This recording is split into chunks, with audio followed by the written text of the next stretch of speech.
So, what do we do now? I remember what he's looking for. He's still trying to find the Ruzavan. He needs the Necronomicon.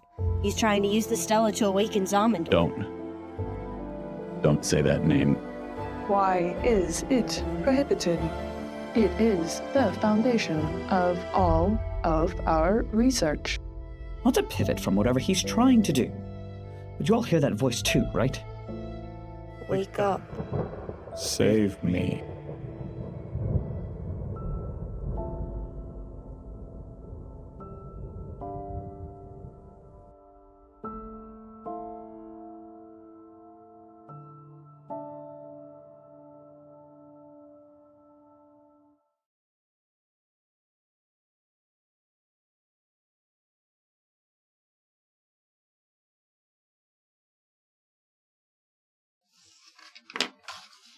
MD, Prototype, Marius, Reginald, as you stand here, gathered around, gazing down the road at this familiar visage that has suddenly revealed itself to you. There is one among us who is seeing something different. Hail, you went upstairs. You went to go see what was at the top of the stairs in the lobby, just a curiosity largely, I think. It was a floor that really no longer existed in the like a really low-stakes choice at the time. Yeah, it was. You arrive at the top of the stairs and see that there are several hallways leading out, mirroring the ones down below you to the east and the west. Windows facing out over the whatever iteration of Briarstone Isle you may be on. And a third hallway leading north that would run above the library. There are signs, directions posted up, of course, pointing to different wards, different wings, different storage areas. It's not meant to be difficult to navigate. As you look around up here, you hear the voice of MD call up the stairs. I don't remember the exact words that you used, but it was somewhat in the line of, get back down here. Yeah. Okay, it's like the actual upstairs. We never actually seen it. You should come up here and check it out. I'll turn around.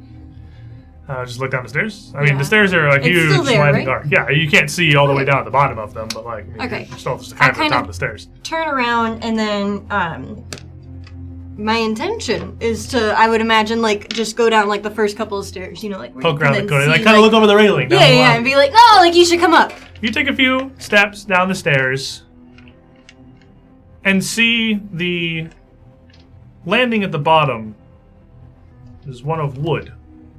Somewhat rough-hewn planks laid in line, packed with dirt. Lit not by the lamps of Briarstone Asylum's lobby, but what appears to be the flickering red glow of a fireplace out of view. You turn around and look behind you and see the wooden stairs simply leading up to a simple loft, connecting really to nowhere. Look back down again. See the stairs descending to this simple floor. And you hear a voice. A voice that you heard very briefly earlier in this dream, or whatever it is. What was that, honey?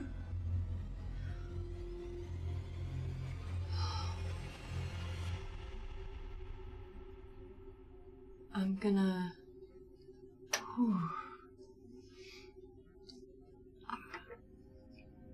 Cammy initially just, like, freezes.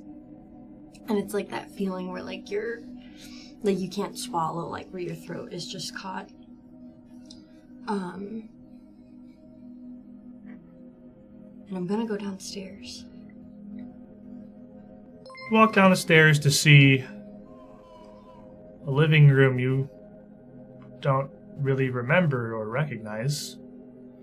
It's simple, plain enough, but comfortable. A fireplace flickers next to the base of the stairs, illuminating a table with a few simple wooden chairs set around it. A door leading ostensibly outside to a porch, and a doorway next to it, leading somewhere else in this small and simple abode. Seated at one of the tables, staring glass-eyed into the fire, is Benji. Your former husband. Slowly turns, looks over to see you. The face almost expressionless.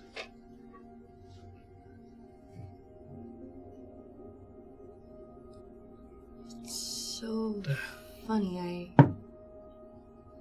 I remember you now, but I still don't feel like I've ever met you. Edelme? This is the voice you just heard call up the stairs, but the tone, the emotion is completely different. Edelme, bye. This can't be real. Hold on. Not really. How were you? Wow. You finally did it. I'm sorry. You're here. Yeah, I actually don't know where I am. I feel like you must. Okay. Not the kind of place one arrives at by accident. Well, I'm afraid to tell you that's exactly what's happened here. I'll kind of approach him a little bit. Sort of like feeling like I should feel closer to him than I do, but this is the first time I've actually... The look he gives you is wary as you approach. Sorry? What you remember of him is loving, doting, even, but he looks on edge.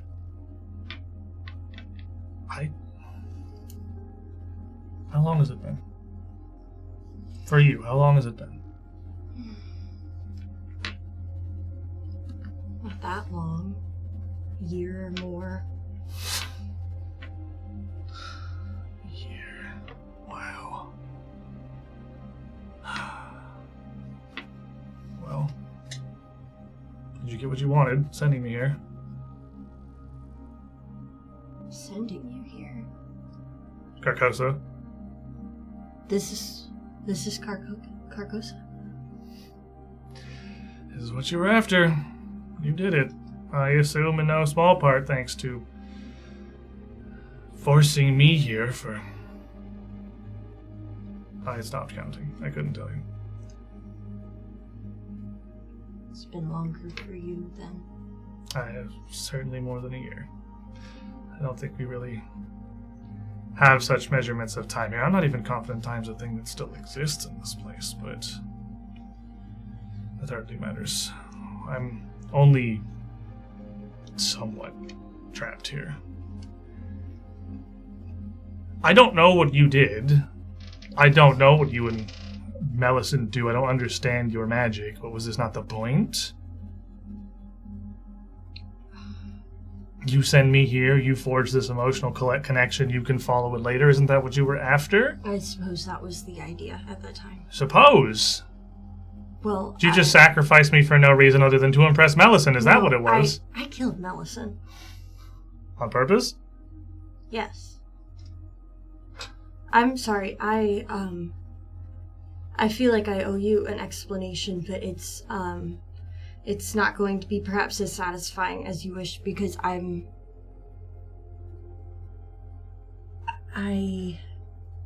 you can call me Cammy. Why?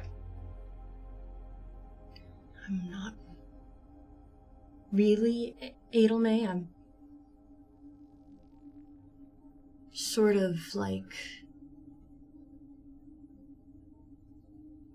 a new version. What an eventful year you must have had. Well,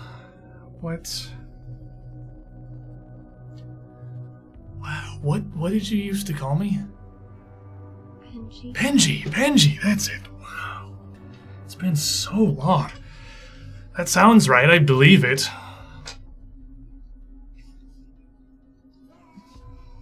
Well, here you are. Congratulations. You did it. So, are you here to help, or did you have different plans? I don't know how I got here. I was just with the others. Well, that's kind of how the ritual works, isn't it? So was I until I wasn't. We weren't doing the ritual. I just walked up the stairs. I was in the... I'm not really sure what to call it. He stands up from the table, pushing himself up with one hand, and you can see in his other hand he has a little bit of cloth held tightly in his fist. Well, if you want to help, there's things to tend to.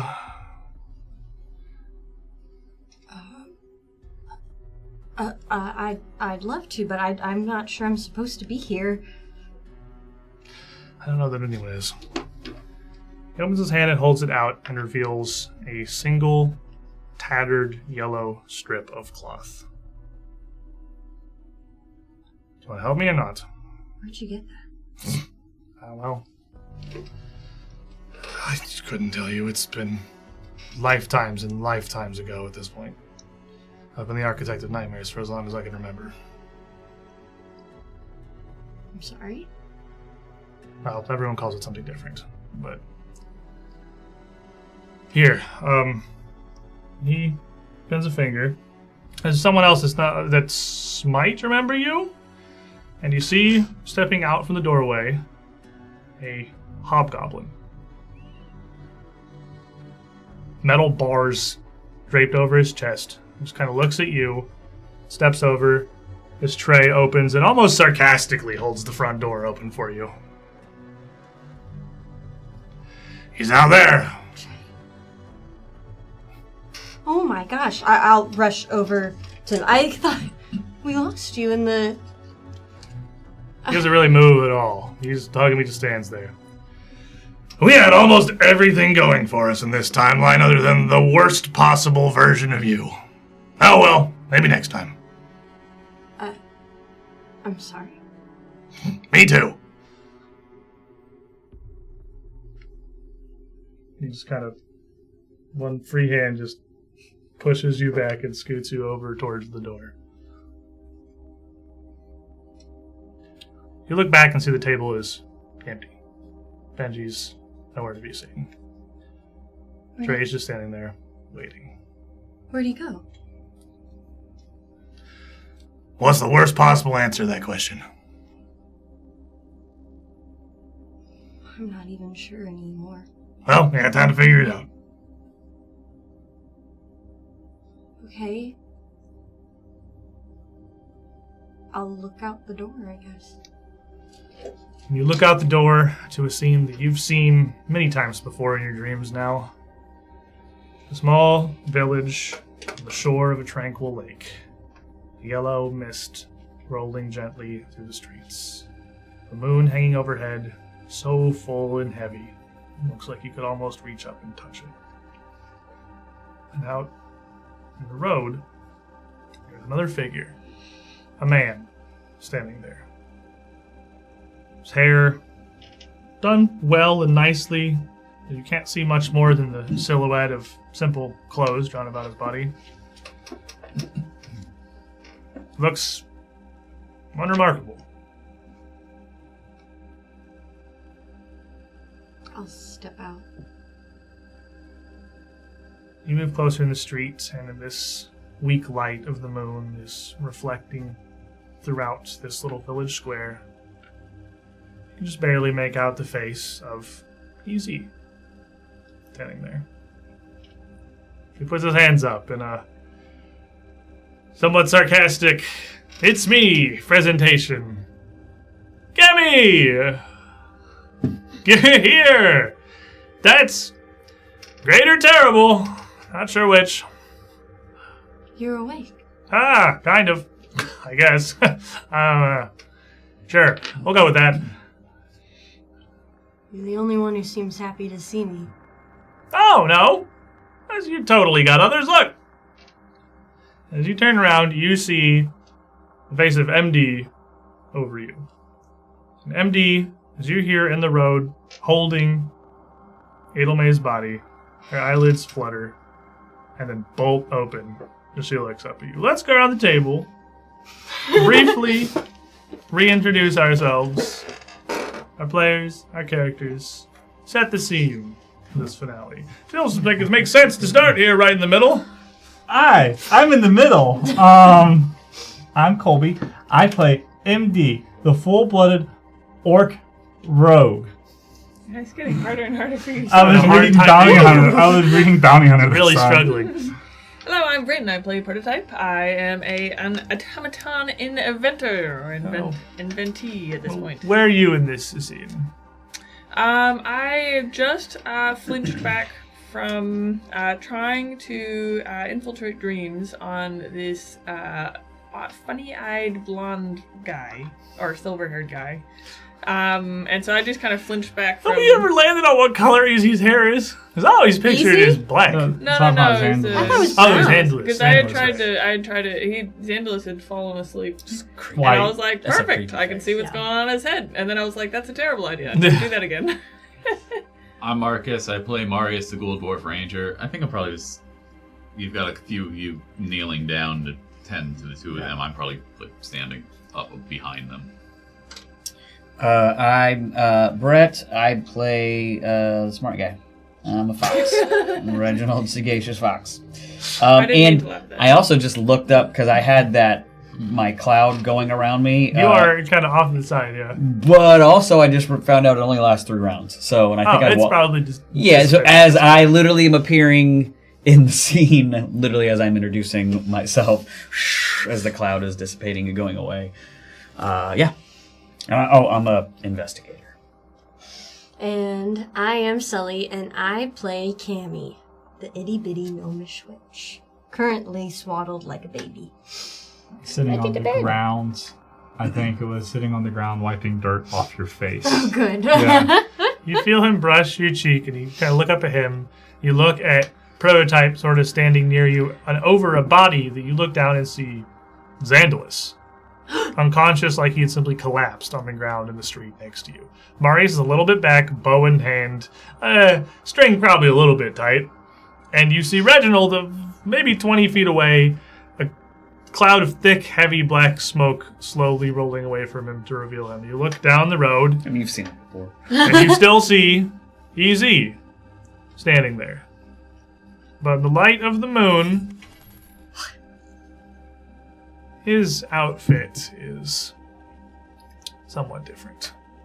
He has tattered yellow straps of cloth wrapped all around his body, the top of his head, where it looks like he simply shifted it up around his neck, his arms, one hand kind of limply holding a jagged, bloody razor.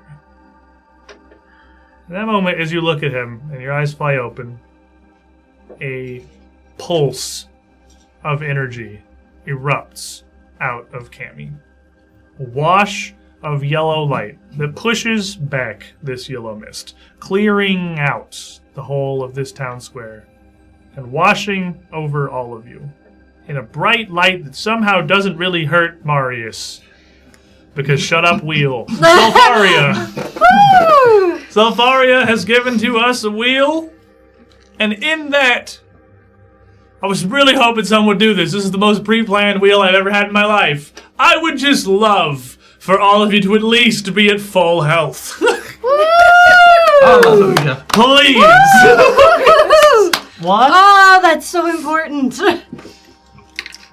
Even Marius. We would love Marius to be a full. That's the magic of Inexplicably friendship. healed by the power of friendship. This man has taken more damage over the past 2 sessions than Thank he you has for the that entire support. campaign. He truly has. Oh, Selvaria. I remember Selvaria. Did I also get my spell slot back? No! I'm glad I asked. No isn't okay. You can all have all your health. Since I had almost all of my health, what if I just got rid of Doomed instead? You get 2 health. That's really cool for you. That is really cool for me. But what if I also got Doomed, not Doomed? That'd My also be client cool. is trying to... You don't know, but that'd also be cool. That would. The solution is a dagger. You know, let me ask Selfaria, actually. Yeah! Your wheel should go to when you say I play out.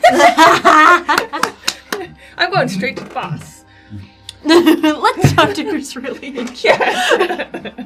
After this flash of light, The mist even around you seems to have thinned so much, and this figure, Easy, the Tatterman, whoever it is, still just stands there looking down. Wow, okay, so that's something. That's you got that figured out. Oh. That's I thought Where are we? I think you could probably put that one together. You've been okay. Well, that's not the question I was going to ask, but it is tangentially connected to the question that I was going to ask. Mine was more, why are you here?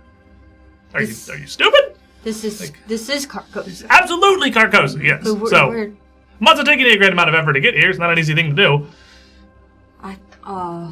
I just woke up, though, and I was in Carcosa when I don't even remember falling asleep, actually. You're the one bridging it. You're the one bridging it. That makes so much sense. That's the piece that I haven't understood. All right. Okay. I get where we are now. All right. So coming here was dumb. That's just... Can we just, like, drop Martin's face? You're not happy to see it? Oh, I'm miserable right now. Why are you dressed like that? Oh, Architect of Nightmares. the Tattered Man. Or that. Yeah, it's got a bunch of names, really, in all different places. If you're going to be the Architect of Nightmares, you really need a name that invokes fear. Well, I mean, generally, whoever I'm meeting at the time usually comes up with a pretty good one for me. And I think we've had some really good ones out there. I like Tatterman a lot. I'm not going to lie. It's been a great one. No. Do you have a name? I think we're sticking with Tatterman for right now. But you want Easy? You want Martin? What are you going for? Were you given a name? We're given lots of names. I don't understand because, sorry, I need to stand up. I feel kind of, I'm feeling sort of lightheaded. That, and he kind of points at you, holding the handle of the razor out towards you. That, and he is like 20 feet back. He's not right in front of you. There's a bit of a distance. You guys are kind of shouting down the street here. That is the first entirely believable and understandable thing that you have said so far. Honestly, you not being confused makes a lot of sense. Because, boy, the things seem like they've been going wrong for you guys recently. There are 5 of you originally, but it's been 4 for a while. What happened? You're only 2 now. Well, one of them was you. I don't Things are really falling apart on this one for you. But hey, you're part of this. What's going on? That's not Martin.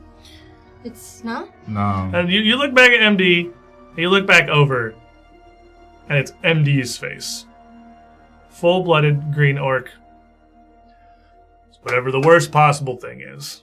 Okay. No, I get it now, actually. We gotta stand up and, right. So you just want to talk to us? That's all you, the nice little sit down, chat, tea. You know what's going to happen. I'm going to kill you, and when you die in Carcosa, your souls can't keep cycling. Why did you come here? You came to the only place we can permanently kill you. Why did we come here? Because I We thought we didn't know how to get...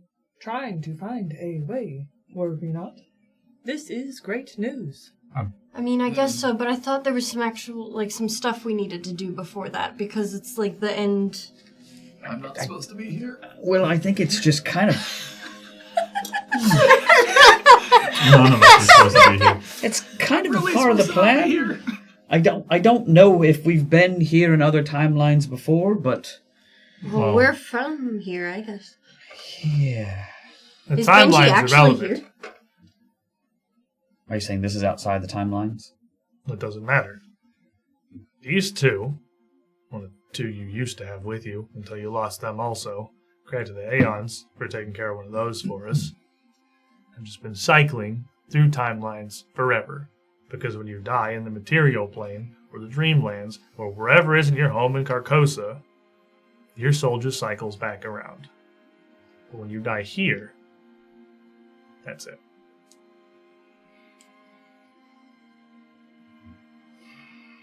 So not to get on a side tangent, but people just look at you and then give you a name? Title, at least. I don't remember them all, and I have to spend most of my time dealing with you two. Aren't we just a thorn in your side? I'm gonna shift my gauntlet back to its original form, which is just the Tatterman's War Razor.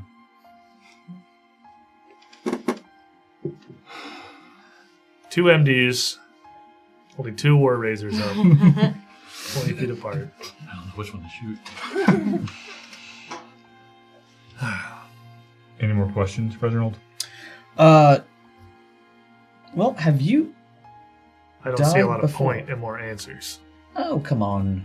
Help us out. If you're gonna kill us anyways. You have already taken so much of my time in so many realities. I thought time was irrelevant. As he looks at you, you see his face twist again. His chin pulls in, his features round, and you're looking at Cammy's head on top of the Tatterman's body. It's not entirely irrelevant. Matters a little.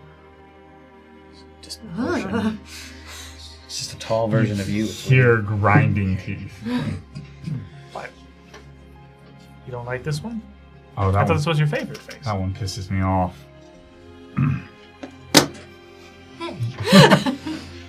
That is uncomfortable. I was like, take a step forward. He doesn't get any smaller. The Tatterman here is still almost as tall as Emily, 6.5 feet tall. This tiny little gnome girl's face wrapped in bandages. It's just like a really buff kid. He's pretty People make mistakes. thin. Those- His frame is Oh, very, that's true. very It's gaunt, just like that he almost hits skeletal. Like yeah. He hit like a freight train. He ain't built like one. Oh, now you're eager to end this. For her? That's what does it for you? Okay. Fair enough. I, too, would love to be rid of this cycle. It's gotten really, really old, actually. I actually don't care what you would love. He reaches up and pulls the cloth back down over his face, hiding his eyes, hiding his nose. And his hand moves away. His mouth is back to that gaunt, thin, almost bloodied, cracked maw, pointed teeth visible inside. Nor I you. He flicks the razor up in one hand. So, the last time I must kill you. And takes a step forward. Everybody, roll me some initiative. You have had all the time in the world to hunt the prey, and we'll give you the huge hunt and prey. I swear, I thought you said, did you want to pray? Actually, you want to do a prayer right now? You want to God, Marius? Pick a god, any Pray god. for Ezra. I'll do Was that. I scouting? I would 100% give you somebody scouting. Yes. As I I give you see- scouting, I give you spray. Gosh, As I that's see this funny. thing going, things stop for me, and then I do the whatever. Basically, I roll over 11, I get a 19, right? Yes. So I have a 1 because I rolled a 9. Don't worry. It's either a 1 or a Because of 19. the little smoke cloud.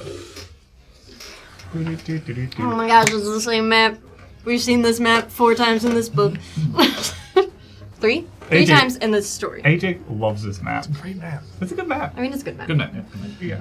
It's As you look around something akin to the town of Thrushmore, the moon overhead now shining bright and yellow, almost like a small sun in its own right. It's hanging low in the sky. There's a great stone tower jutting up from an island in the harbor, almost perfectly aligned with the moon, almost as if the moon were about to simply rest atop it.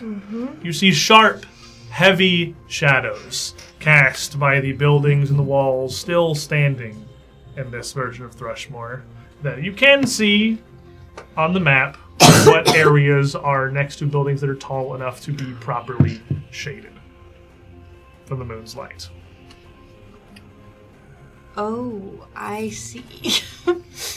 So the ones with shadows actually have like. The ones with those shadows are actual shadows. Yes. Okay. Those being denoted on the map. Don't worry about it. Reginald. Okay. What did you get? You rolled as if you rolled a 1, right? Yeah, so it's a 27. You try to access the time stream here, and as you do, you find yourself spinning, stuttering, almost unable to control what's happening in front of you. You almost fall into this time stream.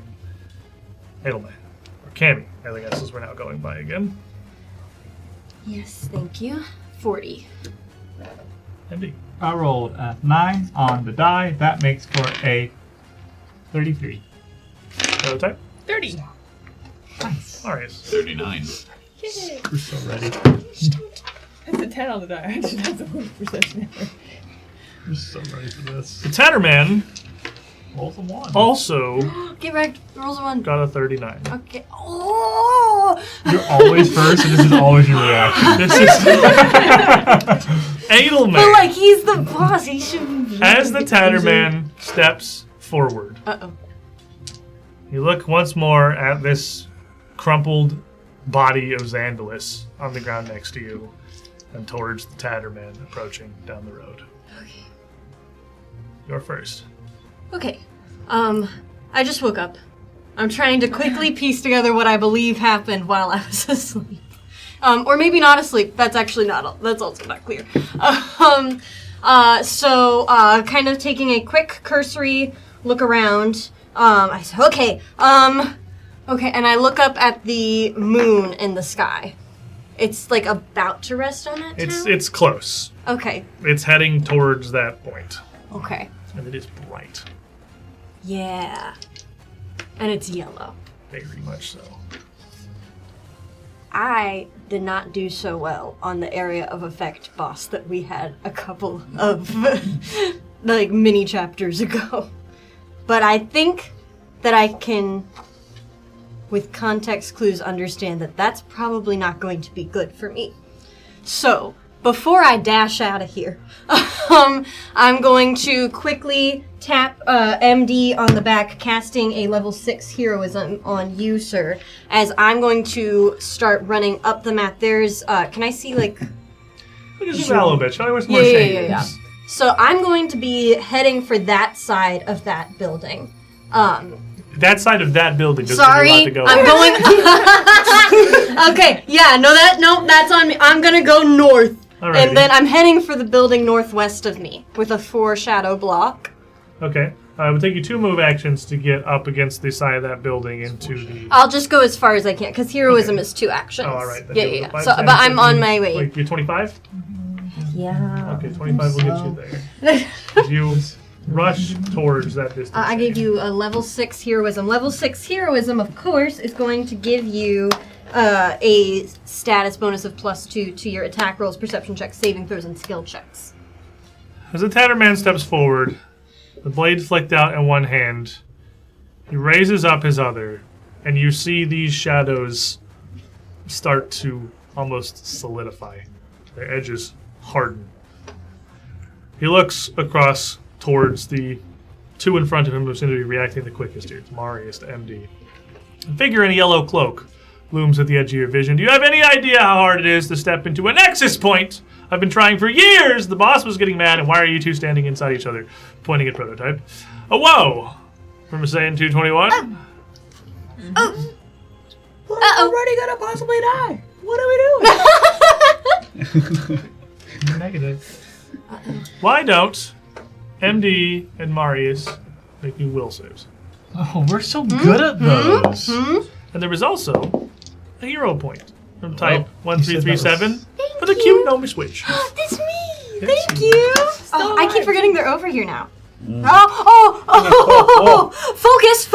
Okay. That's what it is! Oh, that's awesome! Marius. That's awesome. Well, can I give you a 26?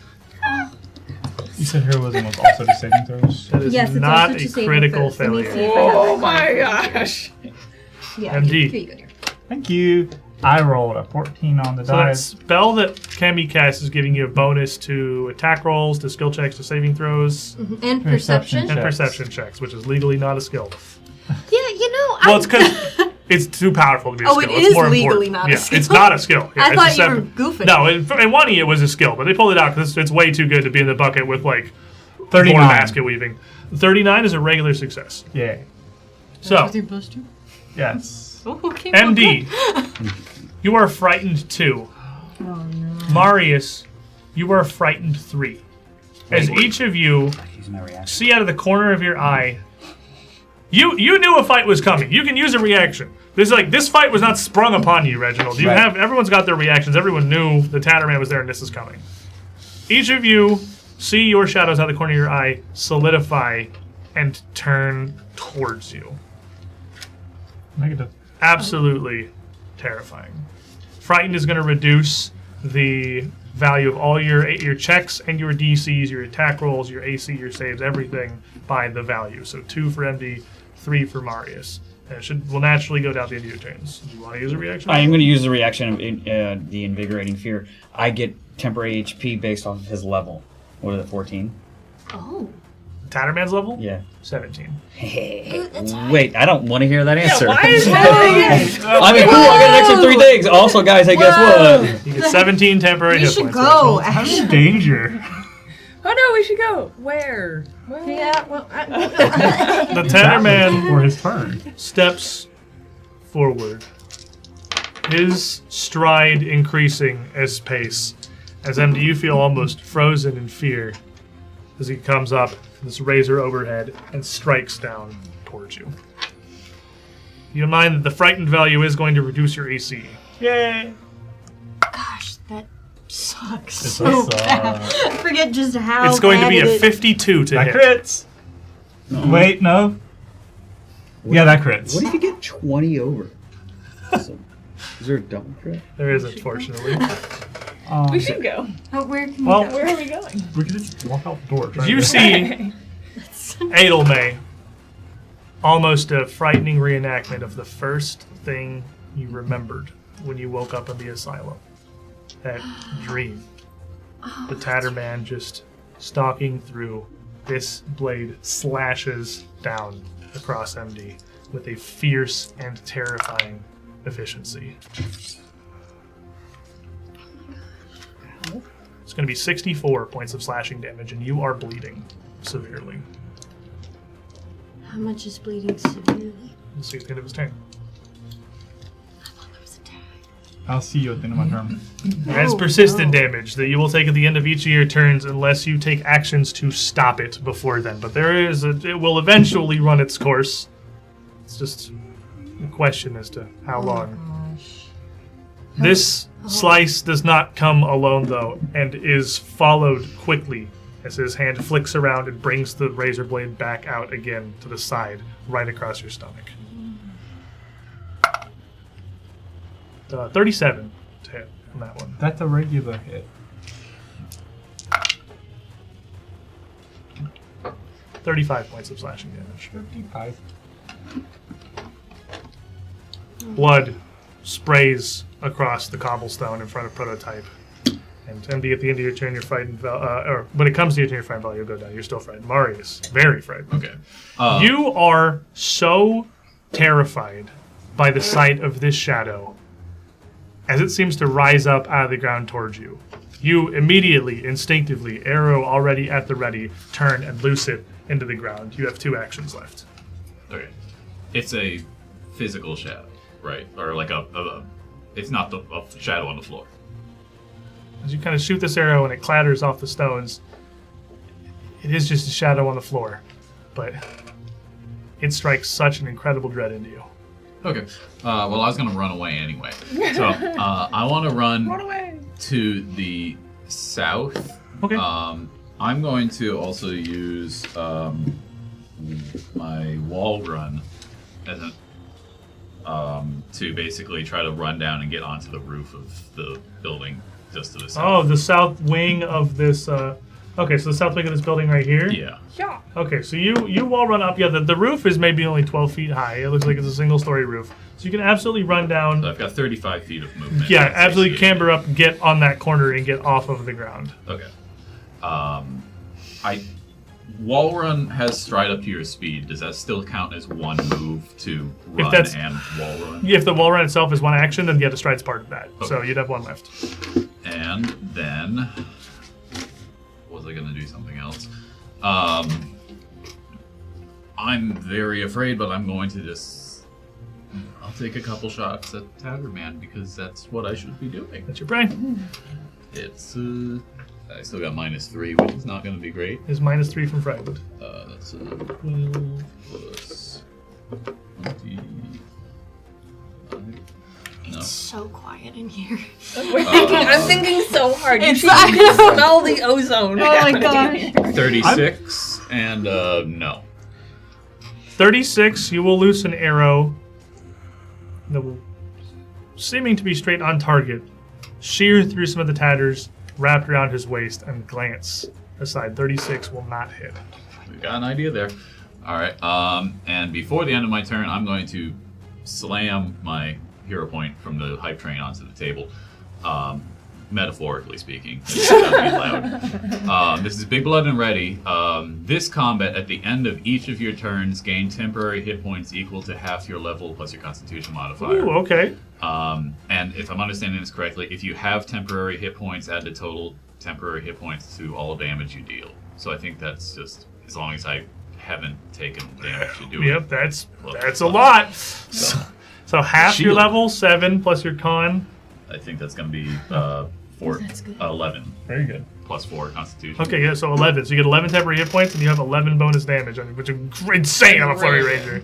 All right, so you're fighting 3. At the end of your turn, your frightened condition naturally reduces by 1. But up on the roof here, your shadow, of course, has pursued you. And the relief of this angled shingles behind you, it seems even more like it's rising up. You are still frightened 3. Your shadow? Yeah.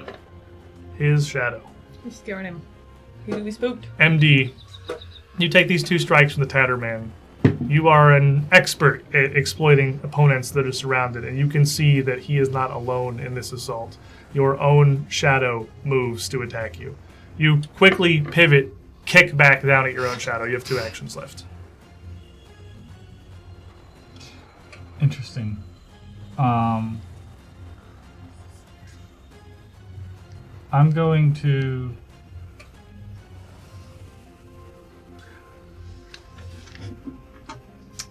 take a 5-foot step back and then use my regular movement to give him a wide berth and get to the shadow that's behind him.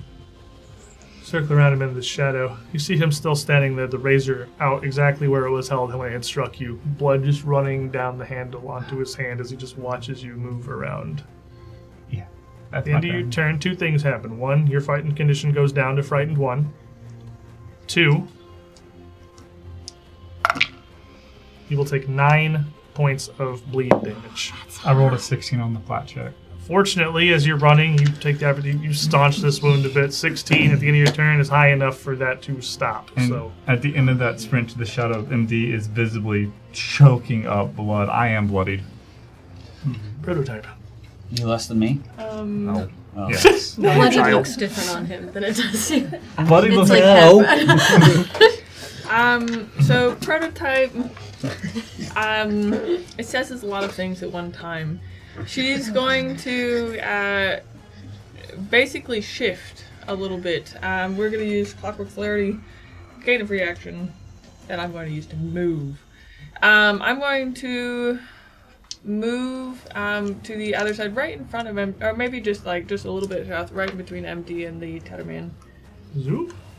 You rush into this gap, interposing yourself behind the Tatterman who still stands. Yep. And then I'm going to, just as he has his, as he's left his weapon out, as I go by, I check this rusty, jagged blade, and I'm going to just try and just where the pommel meets the thing, I'm going to try and just wedge in, just a small glancing blow, just to the pommel of the knife to try and tamper with the weapon to make it a little less effective. Okay. So that is a crafting check versus his reflex DC. All right. This is reflex DC. Yes. Okay. Well, that's not very good. The idea was cool. Oh, while I'm doing that, actually, before I do that, I would like... Your huge pile of hero points? Yes. I'm going to be like, your knife was made very poorly. And this is a clever retort. This is a clever retort. Got him. Roasted. Bon mowing this man. And Historically goes great on the show. Yeah, I know. This is... With a crafting check. I can use whichever skill I feel like. So I'm going to use a crafting check to just tell him that his really poorly made thing here. You suck. You suck, and you should feel bad. Yeah. It's a 38. What is this? This is a bond. Is bond It's mo? literally a bond mo. Oh, so that's their will DC? Yeah. Is bond mo? I guess so. I don't know. I've never used it before. I've never. I've also really never seen it successful. 38. Yeah. That won't change today. 38's a regular failure. Dang versus his will DC. Well, she suffers a critical failure. Okay, yeah. If I fail, I do not fail. I critically fail. You bond mo yourself. Yeah. Which means that you feel so bad about the fact so that he is utterly unmoved by your taunt. I thought it was a very clever retort. That you have a -1 to your will saves. Dang it. Oh no! I thought I was so clever with my retort. It's functionally stupifies your mentals. So it's your will. Oh man, that really and your is her diplomacy. It really is. If anybody watched Malevolence, It's like the you'll know whose card that is. Malevolence. Malevolence. You hurt your own Gosh, feelings. that works And then you have one action left exactly. from your celerity because you Right. tried to tamper, you tried to insult him. Well, that's actually free. You have 2 actions free, left. Yeah. Yeah, I'm actually going to... I think I'm going to... Is the space next to MD, is that considered a... Shaded? Shade? Partially. I'm gonna go behind MD. Stand in front of MD. I'll protect you, but I'm talking about now. No, I just had to be within reach. You rush back around behind him. You still have 1 action left. And then I'm going to raise my shield. You hide behind MD! That's prototype, baby! There's Gary in the chat with every time. +2 to perception and will, unless you spend an action to kind of hype yourself. No. It was everyone thought it was cool. Like you have to spend an action studying yourself. I'm cool. Yeah. I'm So fun. you could do that instead if you want. You could spend that last action getting over the failure. No, okay. I will wallow in my failure, guys. That is what this is prototype how does. I do it. Reginald. Okay. I don't know if this is gonna work, but I will. Just like I don't think I'm actually a part of this. I don't think he's fought me before too many times, and I will cast. First, I'll do guide the timeline on a misfortune towards him, where basically he will have to. It's to my. Oh, that's right. Hold on. If you choose a foe, the next time within the next round the foe makes an attack roll or a skill check, they must roll twice and take the lower result unless they succeed at a will save against your Chrono Skimmer DC. Should just be class DC. Which is that? What is that? Probably 32. I'm gonna tell you, probably irrelevant. 48. Okay, hey, what save was that? Because this is That important. was a will save. Okay, 48. noted. So this just didn't. It just didn't work. You try. Yeah. You reach out. You try to guide the timelines against him, but again, you just can't seem to connect to it like you normally can. You can't shift. Do I get my device stratagem? I'll give you a device strategy. Okay, cool. Yes. Well, It's kind of the reason that. yeah, I mean, like as everything kind of like slowly went black and white, and then it came all back because it completely failed. I will then. Oh shoot! It's a good idea, and then I will from my belt, my blaster shows up in my hand, and I will devise a strategy, and I will take a shot at him. The secret ingredient is gone. The secret ingredient is gone. We'll save this. I highly doubt that works. But my gun is out, and I did 1 action, another thing. That's really bad. You have 2 left because if it was 1 action, forgot the timelines. You don't commit the device. Oh, that's right. just what you will I can take just if you do attack. something else. You have 2 actions. You can just do anything else. If that's horrendous, you can just do anything else with the 2 actions. That's true. Okay. That was terrible. It was. I don't want to talk about It it. was a 2 on the die. I'll talk about it. Okay, I saw. Yeah. Yeah. That just threw off everything. Everything just say no. What do you do, Reginald? I am Gosh. I have 2 more actions. Yes. I'm gonna movement as far as I can, just straight down the wall. Are you 30? I think I'm only 25. 25 gets you to the far corner of that nearest building. Okay. If you're running east, I assume. I think that way. Yeah. That's exactly what I was right talking there. about. And then I have 1 more action left. Shield on myself. Canny. Oh, beans. Oh, beans. Okay. This. Who else been hit by this? Is it just you that's been hit so far? I know you've been hit. I know. All he's done is slash. So the only person taking damage, and a lot of it is MD. Okay. I'm great. Oh. I was making this far too complicated on myself. I'm looking at this stack of hero point cards, and I'm like, I should spend all of them right now. But I could do this for free. I don't need to do that. I can save some reserve here. I'm going to, as I am still... Okay, hold on, actually, clarifying question. MD is 35 feet from you. No, Okay. oh, it's 35? It sure is. That's rough, buddy. And I can't take some of my movement and then finish it out in a second? You can use another action to keep moving, but... Okay, maybe I will use some hero points. I got some stuff. Okay, hold on. Well, hold on. I invented a different clarifying question than the one that you had. Yes, which was, so they're seeing like shadows of themselves moving around. Am I seeing that? You are not, no. Okay. Because I'm not scared of the dark. Magical Pony 18, tatter this man, MD. Yeah, thank you. Okay, so let me see if I do this right. Transfer fate. Transfer fate. Oh, that's a great one for you. That was really funny. Okay. Thank you, Magical Pony.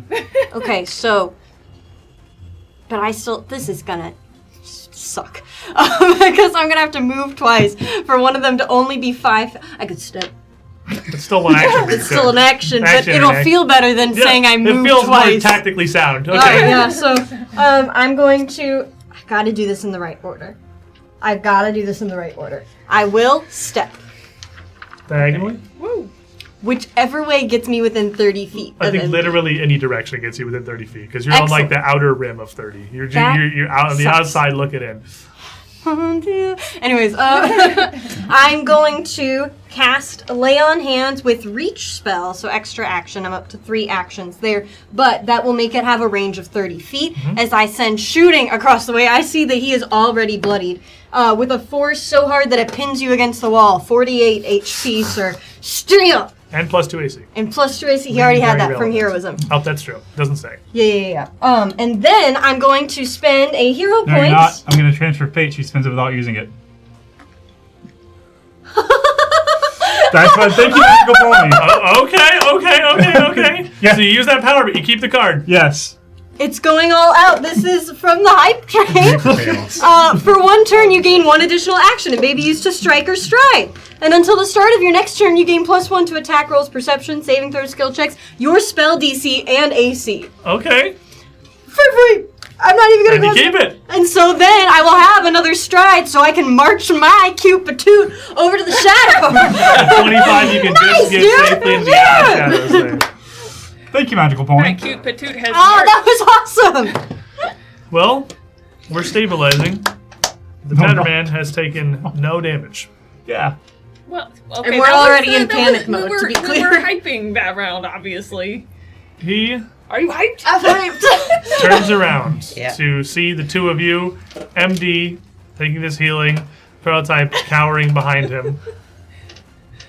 Takes a step forward with this razor. It is inevitable. And slashes out towards MD again. I'm going to use a villain point. It is Iron Man. I'm going to use Disney, get Tatterman. this villain point from Link 1429. Because I got 3. Link's my friend. He doesn't like this. Fate is so good. It's so good. One of them is 3 times higher than the other one. I'll take that one. 49 to hit. That's great. And again, this razor slices through MD. I told him not to. That's illegal. However, whether it be the lay on hands, just panic or luck, it's only 44 points of slashing damage. That's the crit doubled. I still netted healing off That's of a that. double. So it's a very, very, very low roll. Oh my. He has one action left. Oh, Mickey. Still a hit. A spray of blood. Prototype cowering behind this. You watch the silhouette of the Tatterman here, illuminated by this bright yellow moonlight. With a As long as I still second see a 1. slash.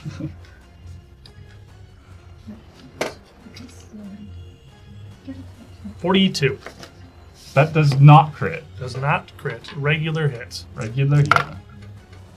This is. Wait. I am bloodied again. 38 points of slashing damage, not doubled. Oh. So I you're am- very fortunate those came in the order that they did. And as these slices land, once again, as you're desperately trying to staunch the bleeding from this wound, another huge rend opened across your shoulder. Stop making me bleed. Marius, still frightened 3, terrified of this shadow. I'm terrified of the shadow, so I'm going to kind of continue my movement, still, but a little bit. I don't want to go toward the shadow that's now rising up in front of me, so I'm going to move diagonally across the roof. Alrighty. When I get to the edge of the roof, On the far end? no, just diagonally, so right where it is now. So like Oh, just up a little bit. Okay. all the way to the edge. Okay, so Just yeah, all the way to the straight edge. diagonal. This way. Yeah. And once I get to the edge, the shadow is no longer near me, but it is now like 20 or like 15 feet away on the ground. Cast down now massive on the street below you. It's massive, but it's not right next to me. That's true. So I'm momentarily feeling good enough to say I'm going to turn around and shoot an arrow. All right. I'm going to use Hunter's Aim to fire one shot at the Tatterman with a +2, so -1. I don't think. I'm pretty sure that's exactly what I rolled.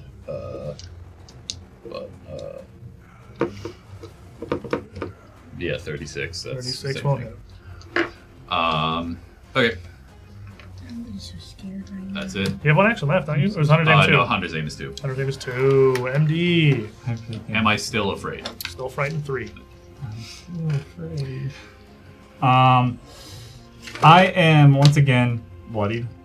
As MD is still just like coughing up blood. And he just looks like he's bent over and he looks up at the Tatterman and just spits blood at his face. That's gonna be opportune whatever, the thing that makes him flat-footed to me.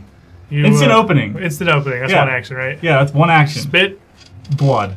across him. He doesn't flinch, but he is distracted. The boldness catches him off guard. I'm very bold. He's more accustomed to fear. I ain't no fear. And then I'm going to double. So I'm going to use my last 2 actions You to double. Go slice. to commit your assault here again out of the corner of your eye. Even in the shade here, you see your own shadow segment and separate from the shadow of the building, and you turn and slice down towards that shadow to protect yourself. You have one action. You can't double slice. That's rude. I single slice. He's cheating. Is that because he's frightened? It's probably because I'm frightened. Partially, you are still frightened. I One. could take it away for everybody. At least one of them. Do I do it? But I was thinking it was going to happen again. I was thinking it was going to keep happening. No, Because it's just so funny. I single slice at him. He's flat-footed. I rolled a 1. Ooh. You slash out, but combination of pain and fear. The good news is, at this point, you steady yourself a bit. You are no longer frightened, as that frightened condition reduces to 0, and that vision of that shadow melds back into just the shade of the building. You are going to bleed for 7 points of damage. Jeez, dude. Okay, I'm still bleeding. Prototype. So you're frightened, right? I'm going Frightened to. Now I poke my head. I'm basically just splattered with MD's blood. So I'm actually going to basically like stand up a little tall, even if my clever was not as my retort was not as clever as I thought it was. Boy, stand tall. Yeah, she is. Still a little bit demoralized, but Don't I will say that, stand Queen. tall anyways. And then I'm going to overdrive. So now it's we're ready to rumble. Okay. I'm going to try and not overdrive. I'm not trying to overdrive. Uh-oh. Actually, I should You have hero probably. point. You hero should, point of this. all the things to hero point, failing to overdrive is a pretty good one. Okay, well, I will use, let's see here. I think I've used both of Save the day for these dice, fellas. type 13 No, it's and not. 37. Okay. This time for sure, we are actually trying to overdrive this time. Oh, way better. And this time we actually crit. Ooh, okay, crit overdrive. We crit overdrive. Wait, what happens on a crit overdrive? Well, we get extra dice. And I can share my overdrive. I'm going to share my overdrive with MD. Don't die.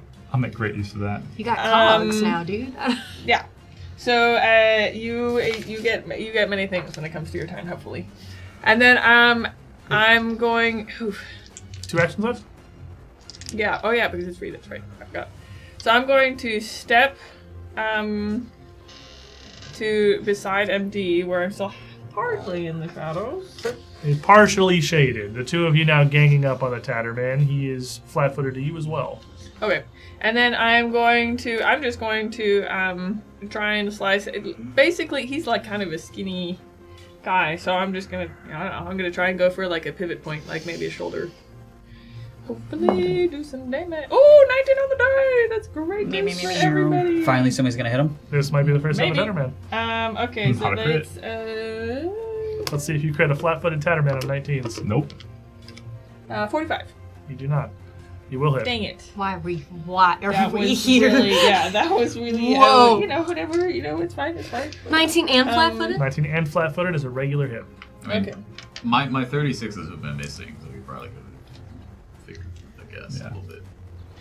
Okay, well, unfortunately, that was not a megaton strike, that was just a regular strike, because I only had one. You have all your super overdrive stuff. Yeah, that's true. Well, okay, so that's 10 plus 13, so that's 23 damage. 23 damage. We're on the board, Tatterman has been guys. struck. We're on the board. On the board. Wow, this All right. is rough. Reginald. I see that he does bleed, or he's always bleeding. I don't know how the Tatterman looks. But I'm going. Like, does he bleed? Actually, does he bleed? Does he bleed? Devise a stratagem.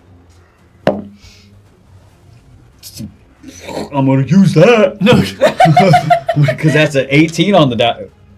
Just I'm counting counting squares. Okay, I was little like, tiny what? squares. What are you doing, And lady? honestly, I'm still gonna ask what it is when I get to my.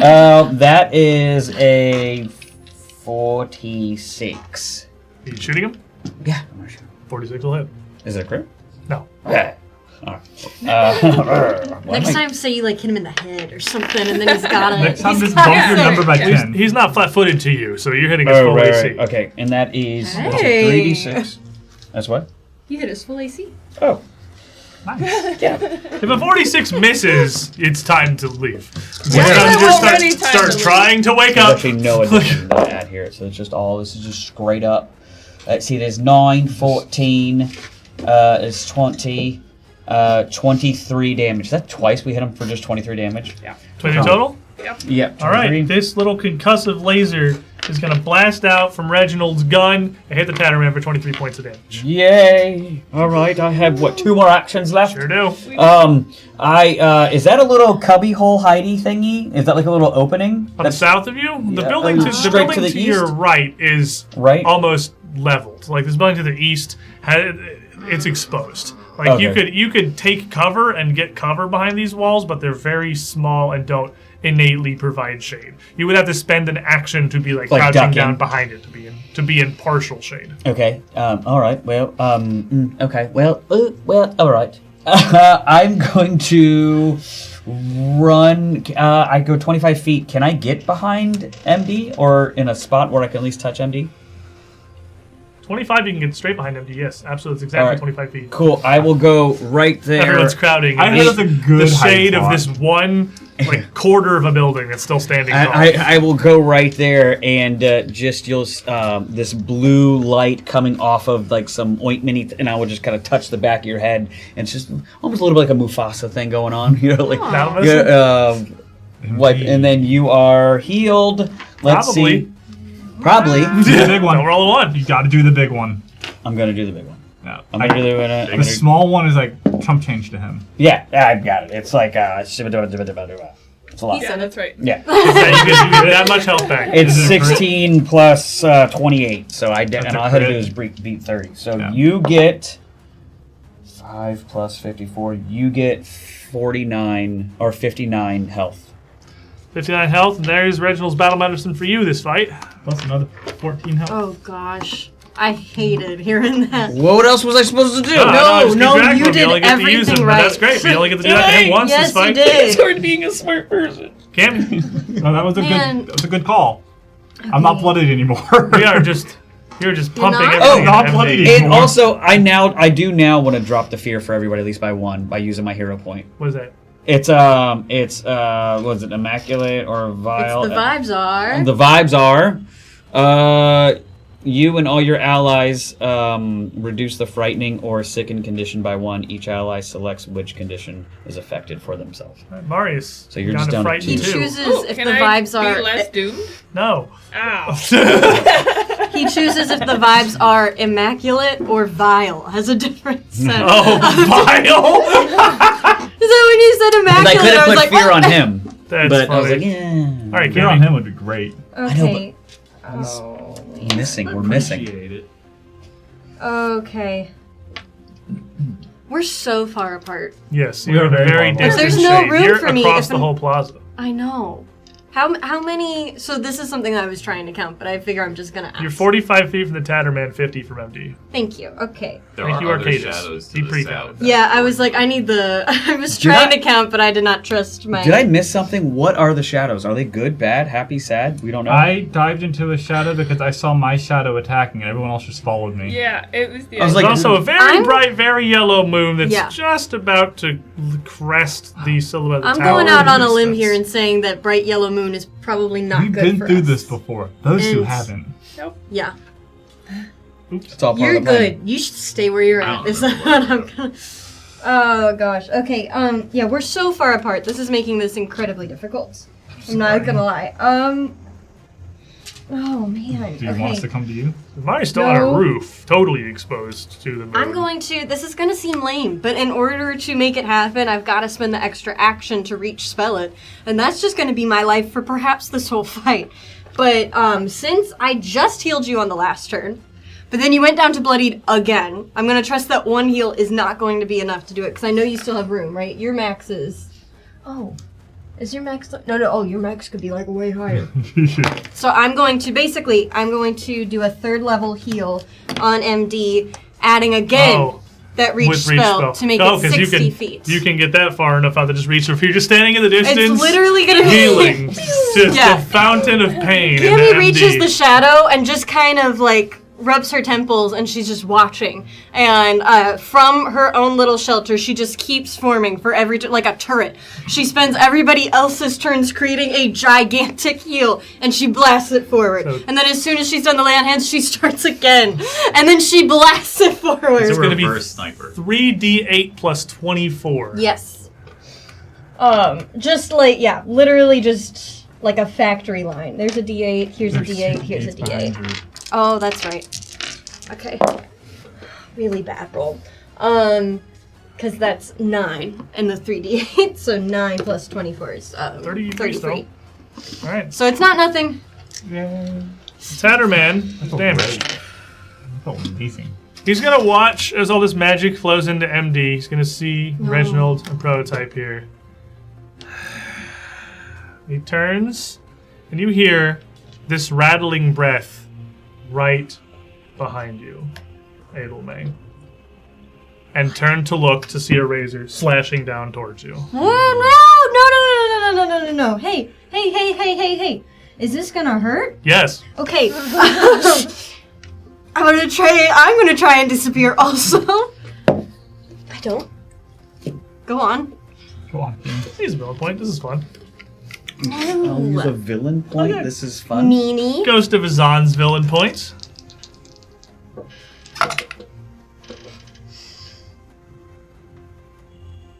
$51 to hit you. Yes, that's a crit. You sure? It's probably close. So You just little. Very serious fight, AJ. I want you to take this seriously. Don't try to make us laugh.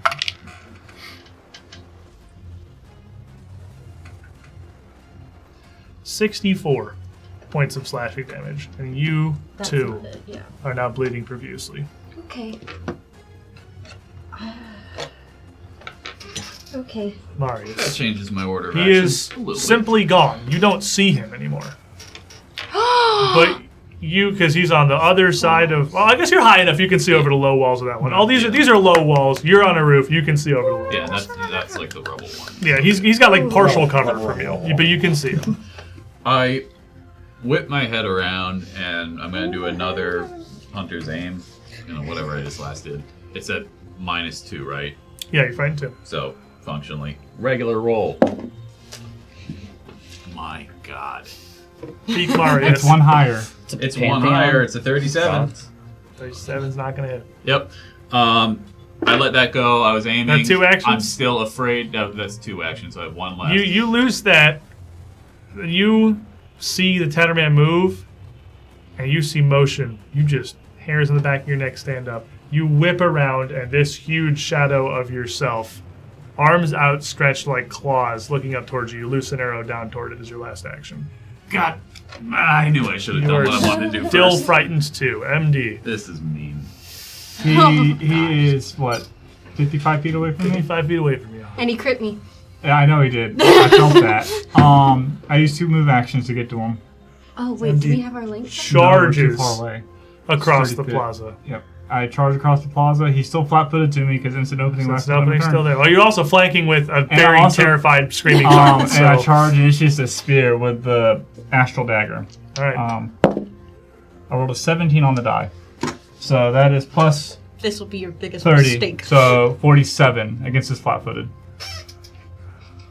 No longer frightened, I have hero. 47 will crit his flat-footed. This will be your biggest mistake, pal. Trying to come after me. Plus 13 piercing. I got plus 30. From Okay. shared overdrive, yep. So You it just is wait till my 3d4. brother gets here. Oh, so And that he's one- gonna- You take this, you turn, you just see MD. This is a question I fear to ask. Is he immune to precision damage? He is not. Good. like the Tom Cruise sprint that he does And then- every single Mission Impossible. 1d6 spirit damage. You know he broke his ankle on one of those jumps. He will take all of that. Gary said scary dog privilege, which is great. So 5, 10, 15, 5, 10, 15, 19, 16, almost on 20, plus my 10, 30, plus your 13, That's actually plus 6. I'm sorry. plus your 6, 36. 36. Mm-hmm. Da-da-da-da-da-da. You're not stoked. You have I'm not something else. It's, yeah. Times 2, 72. 72. As it is 72 as points that of is damage. full force, all my weight into the chest. Pull out, and I'm going to debilitate him to make him enfeebled 1.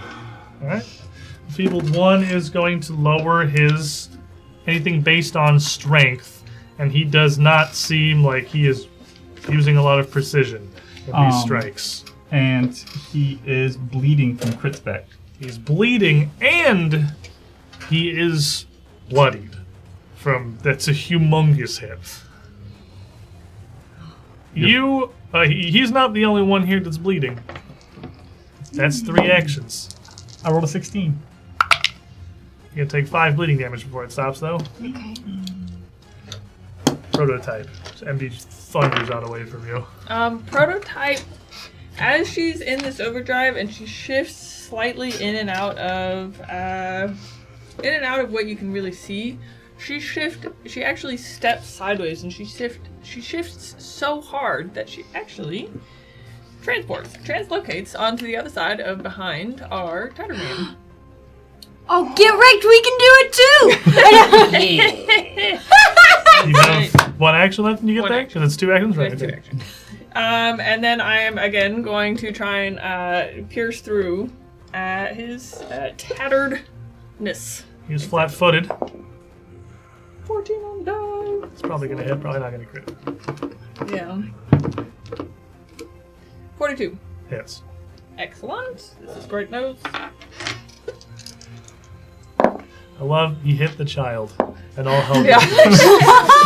That is 23 again. 23. I'm incredibly consistent. AJ knows how to coax out our dice. What's so funny is that on that hit, as I see her teleport behind him, and the stab kind of knocks him off kilter, I'm going to take this opportunity, backstab him. Okay. Opportunity backstab as a reaction, since I'm not dying. I rolled a 5 on the die.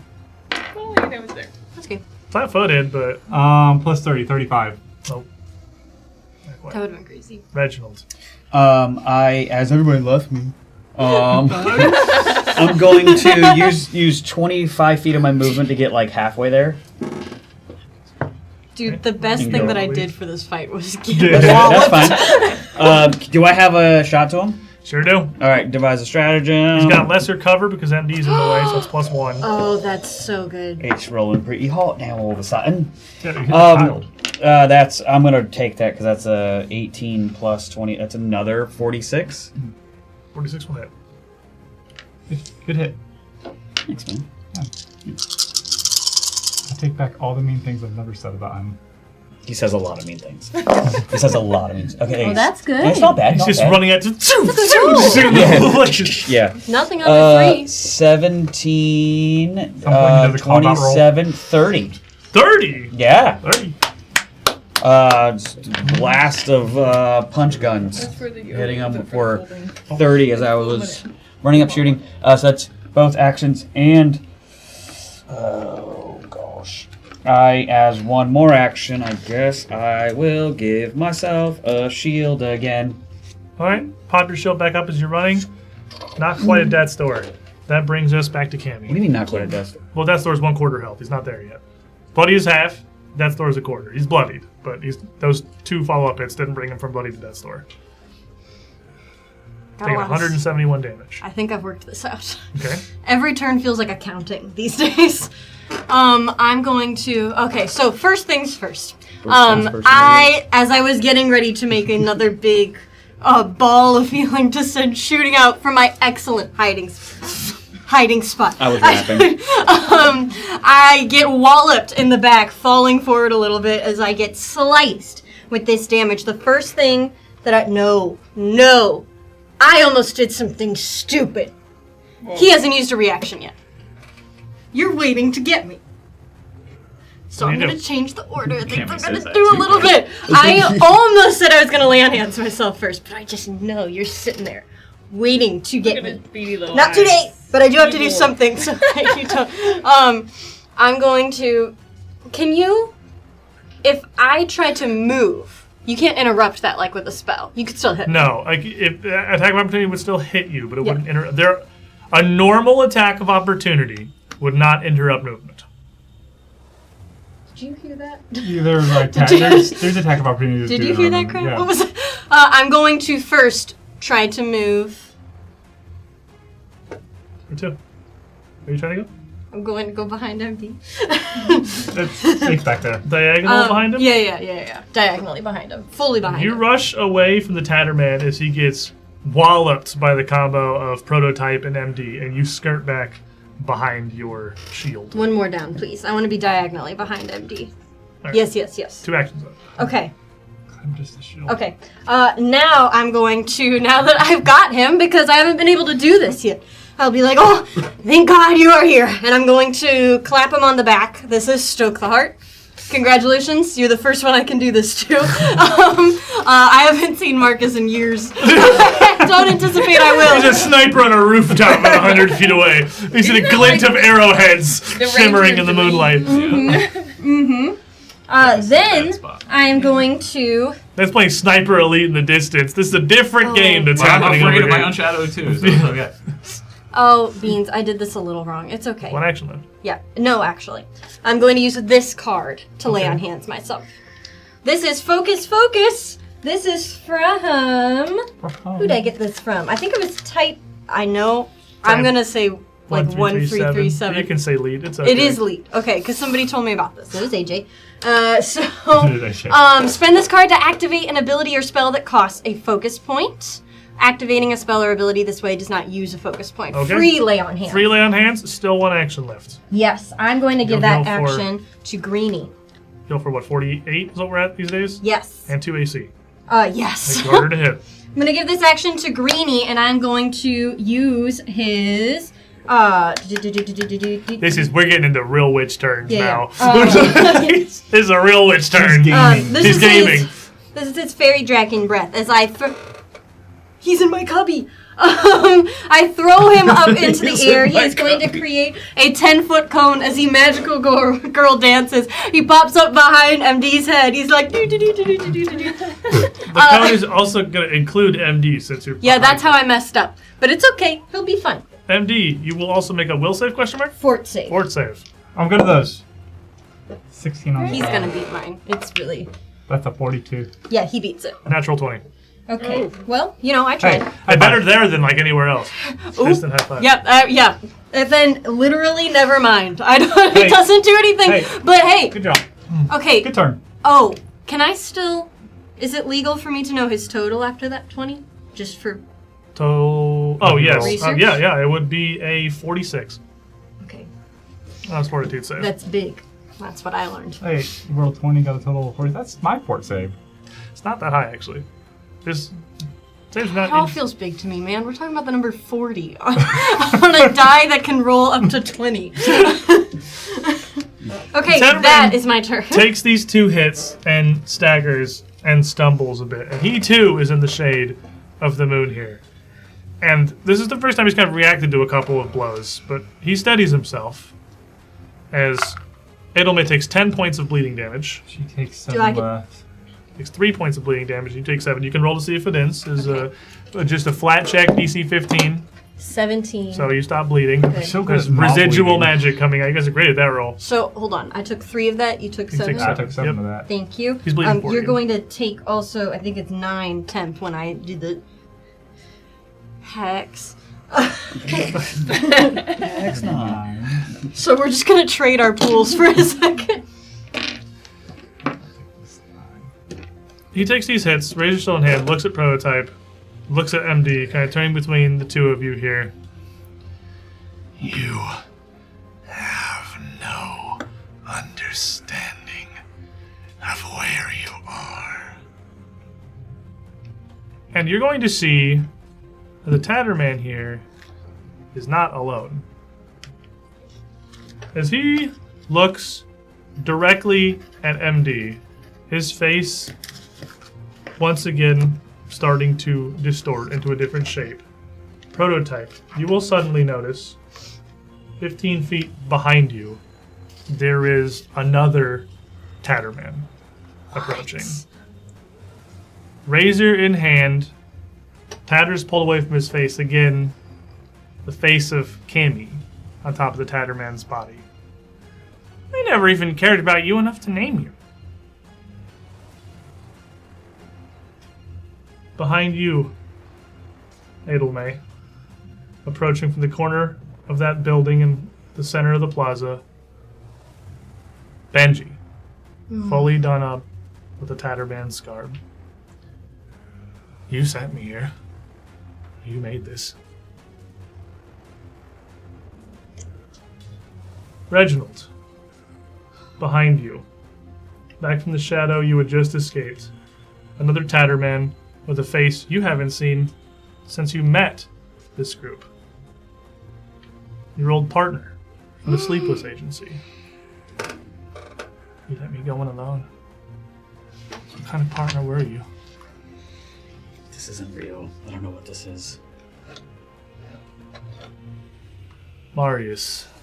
You look down, you see 4 Tattermans bearing down the party from every direction across the plaza. Your shadow behind you still stealing some of your focus. Ruined my flavor last time. So, after all of that, the jump scare of my shadow, Mario slips a little bit and is going to fall off the edge of the building. I have catfall, so that's literally nothing happening. Off the backside of it? Yeah. Okay, just into the shade? Yeah, so I'm going to basically say that that's just part of movement. So I fall off, and then now I know that the main Tatterman I've been looking for is now behind the wall. Yes, so they all are. So I would like to kind of close my eyes and,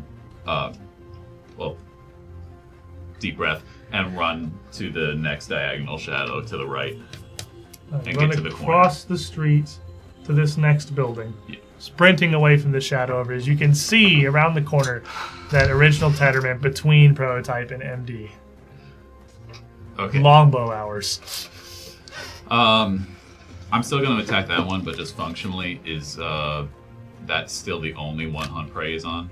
Or is it all like the same? Your prey seems to be all of them. Ooh. So I'm going to do one more. Ooh. Hunt prey. No, you're a ranger. No, you're hunt prey. You're... Maybe a perception check. This is a free check. Oh. No, the 28. You're... There are 4 of them now. You've been watching the Tatterman move. I'll give you... Your prey could be any of them. Okay. I'll let you actually just pick one to focus on. I'll give you a free I'm pick. going to still say I'm focusing on the main Same the one. one we've been fighting. And I'm going to do just another hunter's aim to try to maybe hit something this time. Long shot. Light cover. That'll hit. That's an 18. Confidence. See this? No, it's He's fighting through, higher than what he's- through frightened 2 here. Yeah, He's that's a 45. 45 through frightened 2? Yeah. That'll hit. Finally something. All right, dice. Okay, 10, 12, 15, and then 26. Some of that sonic that matters. 26. All right, 26 points of damage.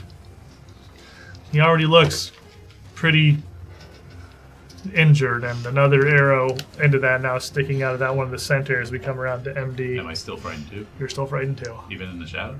Still frightened too. You can see as you run across this far building, your shadow sprinting after you in the light of the moon. A mirrored image, it's almost impossible to escape. Mean. Mean. The Tatterman did take bleeding damage at the end of his turn. Yes, how much? It would have been 6. Okay. And he would be still bleeding. So when this is me being a little gamey. When I enfeebled him, this is the one. There's a bunch of them. The one in front of me is still obviously the one I enfeebled. Last time the Tatterman did this crap, there's like some bizarro stuff going on. Remember what happened last time? I remember what happened I last was time. also thinking Don't worry about about what it. happened I last was worried curious about if it. you'd remember. I'm not worried about it. Particularly when he started asking Marcus for perception checks. So we're going to look at the one directly in front of me, and MD is going to growl You out. see an arrow strike it. Oh, good shot, Marius. Whatever you are. That's so funny. You would go to hit somebody. Good shot. And he's gonna. That's really funny. I was like, what happened to all your bravado? Now you need 4 of you. I thought you can kill us all with just yourself. I'm gonna double slice him. Now I'm gonna double slice him. Okay. You gonna take that away from me? Nope. Okay. I rolled an 8 and a 19. Well, one of those will definitely hit. The 38 on the lower one.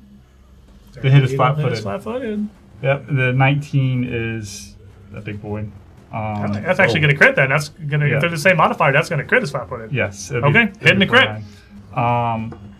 So we'll put the sneak attack damage to the crit. So What? I'm just watching you. Like I'm just watching. You remember what happened last time. 6, 10, 15, 16, 20, 23, 26, 34, plus another 6, 40, 40, 45, 45. 90? 90 damage. That's a pretty big hit. You said you remembered what happened last time. Yes, you said you remember. I remember what happened. I'm about to say goodbye to my good friend Prototype. Is what happened last time. A And, really don't- good hit. and then the regular non-crit hit will be a 8 plus 8 would be, or plus 10 would be No, it was not. 18 plus 6 would be 24 24, plus 29. 5. Yeah, 29. As you land these 2 slashes into the Tatterman in front of you, Your first blade bites, catches, and rips across him, and your second passes through like it's almost nothing. On that second hit, the Tatterman in front of you puffs into a wisp of yellow smoke. Gone entirely. Coward. I want to do a perception, a seek action. Where you can do either a 60-foot cone or a 30-foot burst. So you can look a direction. With this, Really, you can get the 2 on the right or the 1 on the left. The 2 on the right. All right, maybe a perception check. An 18 on the die plus 20. Plus 2. 5. So 43. With heroism? Plus 2 with heroism. Yeah, with heroism. 43. As you look over towards the right 2. Kind of legendary perception. The one that is approaching Adelmay. The one wearing the face of her husband. Just so slightly in the mist. His form effervesces. Twists in shadows. The one to the south, stepping out of the darkness, Reginald's partner that you now fully remember killing, seems far more corporeal. It will be an action to point that out to your allies. Prototype.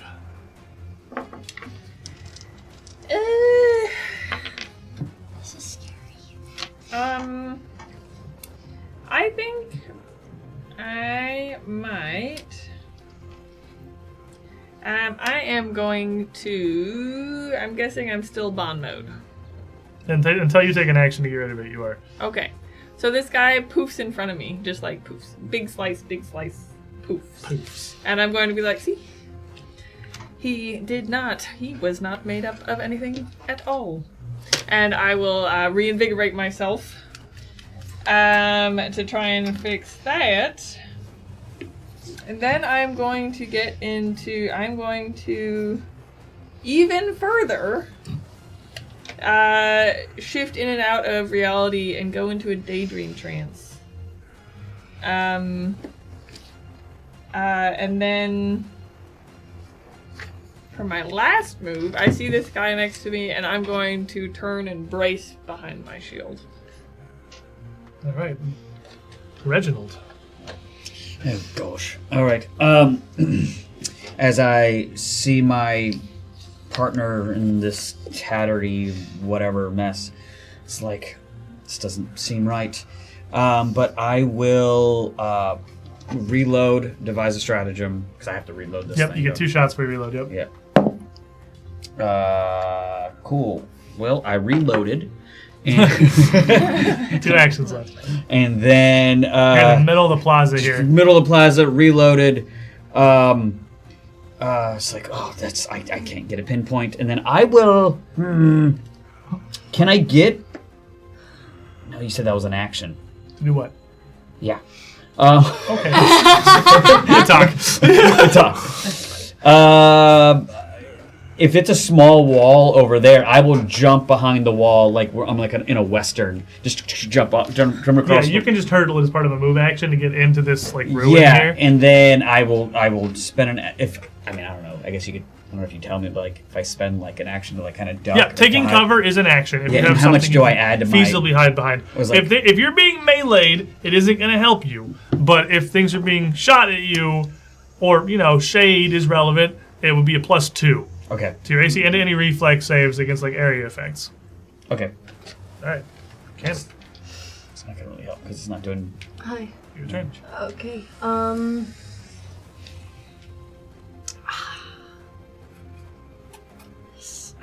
This sucks, but I feel like this is my only chance to throw this down, and I do want to make sure that I get this out early enough so that it can be helpful.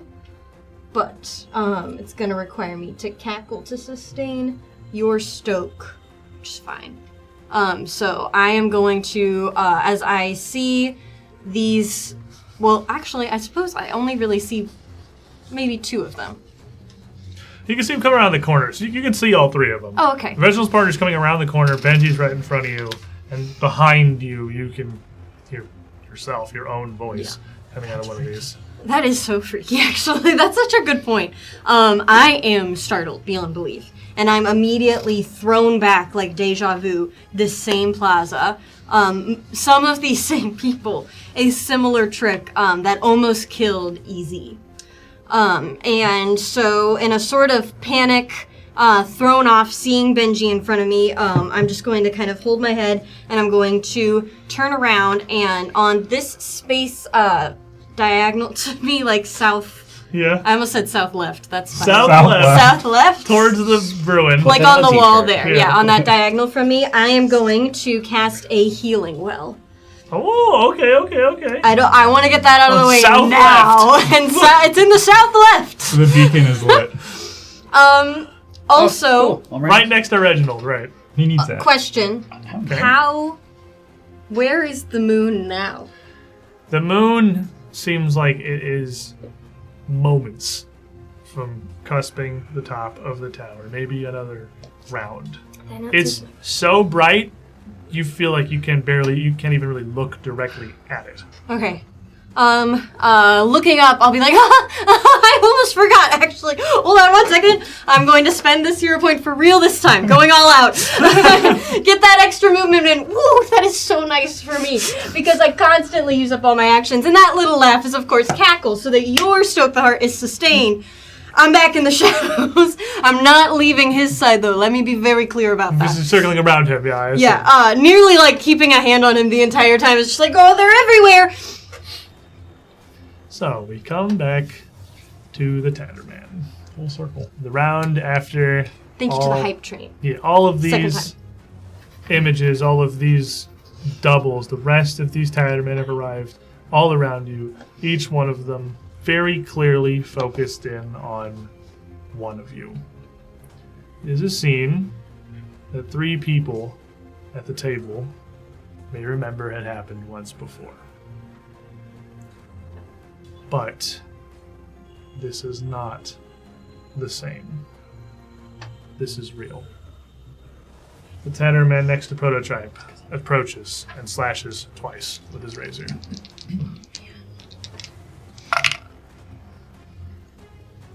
A 50 and a 31 to hit.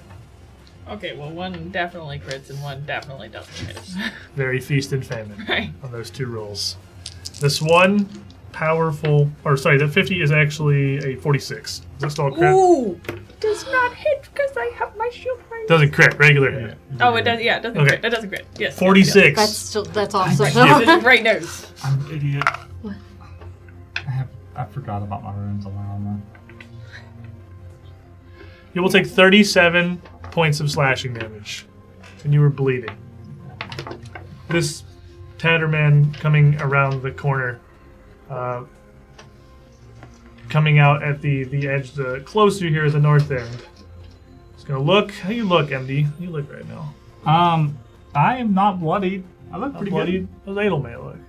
I'm not bloodied. You're all kind of mostly okay? Yeah. Benji here is going to raise his free hand, and a rippling bolt of yellow energy is going to surge out of it and move on an erratic pattern, sailing out towards Cammy. Oh, would you say that's gonna hurt me? Yes, it is. Okay. Ooh! Actually, probably not. It's a 28 to hit. I never even said anything. That Who asked And then he is going to move his stride, increasing in pace as he closes the distance up to Cammy. The southernmost one, Oh my the gosh. face of Reginald's partner, looks at you as you go to move and steps back around the corner of the building, back into the shadow. And you only hear the slice of the blade through the air as you realize he is suddenly just behind you in this ruin. It's not nice. 38 to hit. 38? Yes. It does hit. I didn't cast shield. No, you did not. It's 30 points of slashing damage. and also I had 17 temporary hit Well, points. that is half his health. Can you stop? Leave him alone! And you are bleeding. I keep you alive. It was really fun to Marius, go on this side. you see across the plaza all of these Tattermans, you remember seeing this before as well, converge, slashing, hacking, and cutting on your allies. Bolts of energy flying. There are 3 of them actively attacking. I'm going to hunt prey on the one next to Reginald and the one next to Cammy. Okay. I'm going to try it again because I know what happened last time. Can I do another perception check to see if any of those 2 look different or like more prey-like? I'll give you. You can fit all 3 of them. You can look at that area. They're all together. It's 1 perception check to see them all.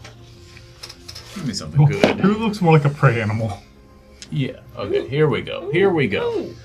Thank you, Mystic Elf. All right. I appreciate that. For Reginald. 19, For me. 23, Thank you. plus- Closer to the Hunter's Edge? Hunter's Edge? I don't know. Closer to... Can I use the... I know that's what the words say, but why is it the hunt thing? prey plus 2? Yeah, absolutely. Okay. Plus 2. And I'm going to, because I almost forgot about that, I had this, I'm going to use the sniper scope that we got from our little crossover. Okay. That also gives me a plus 2 to perception. The item checks. bonus, so it does stack. So, 46 perception.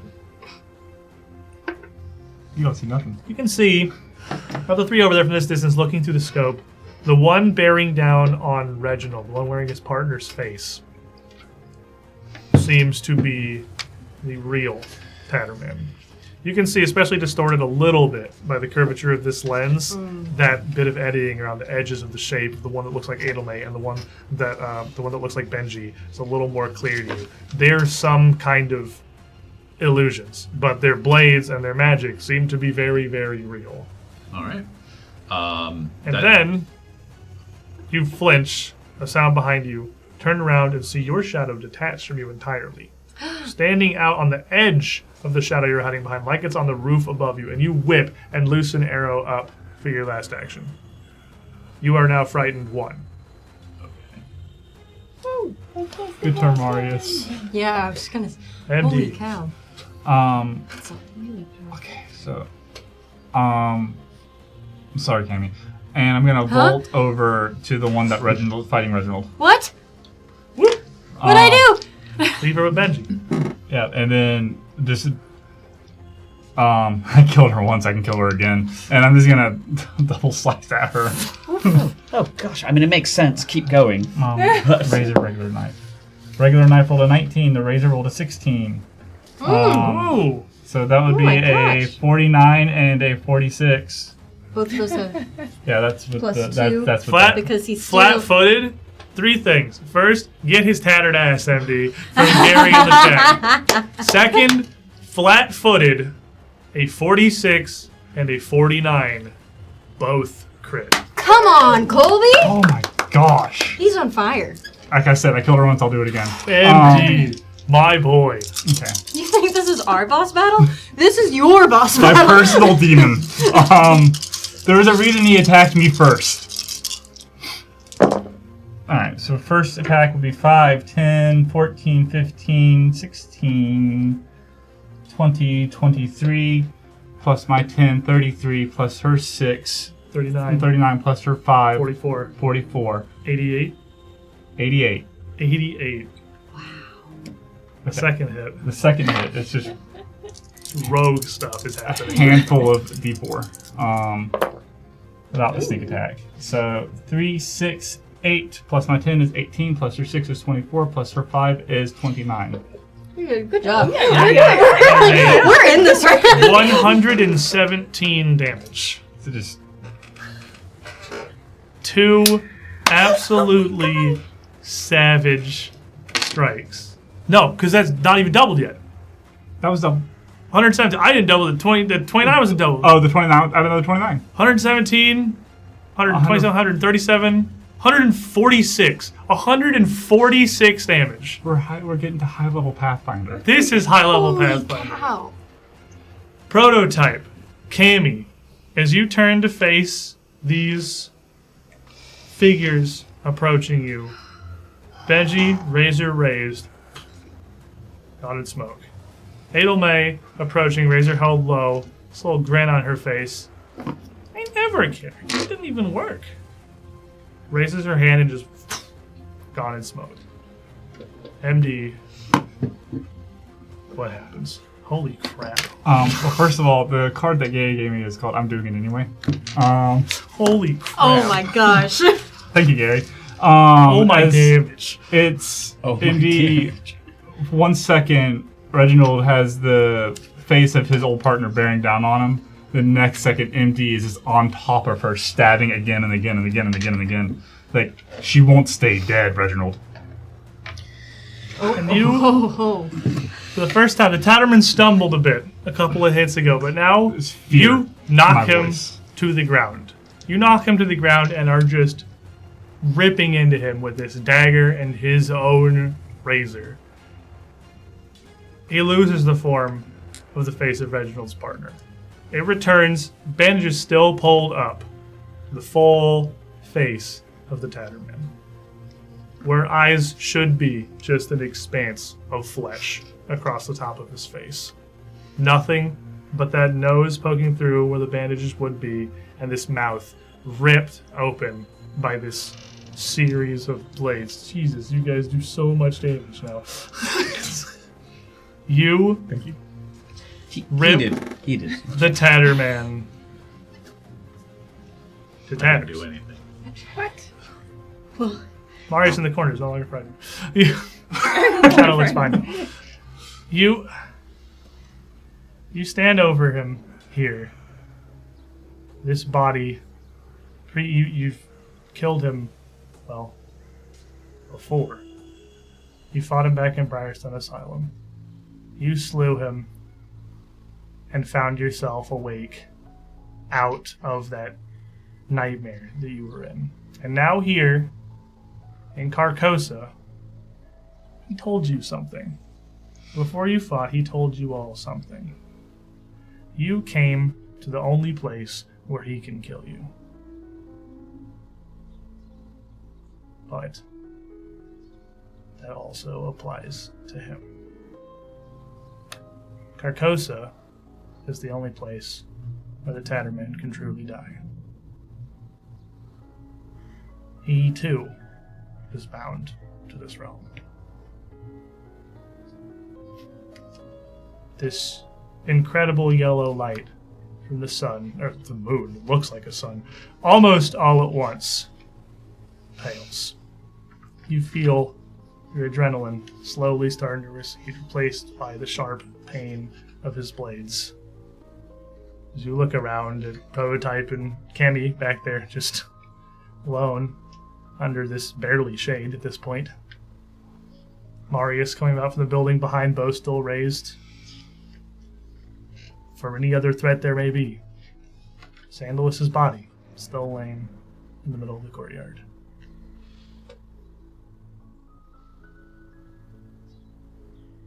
What do you do?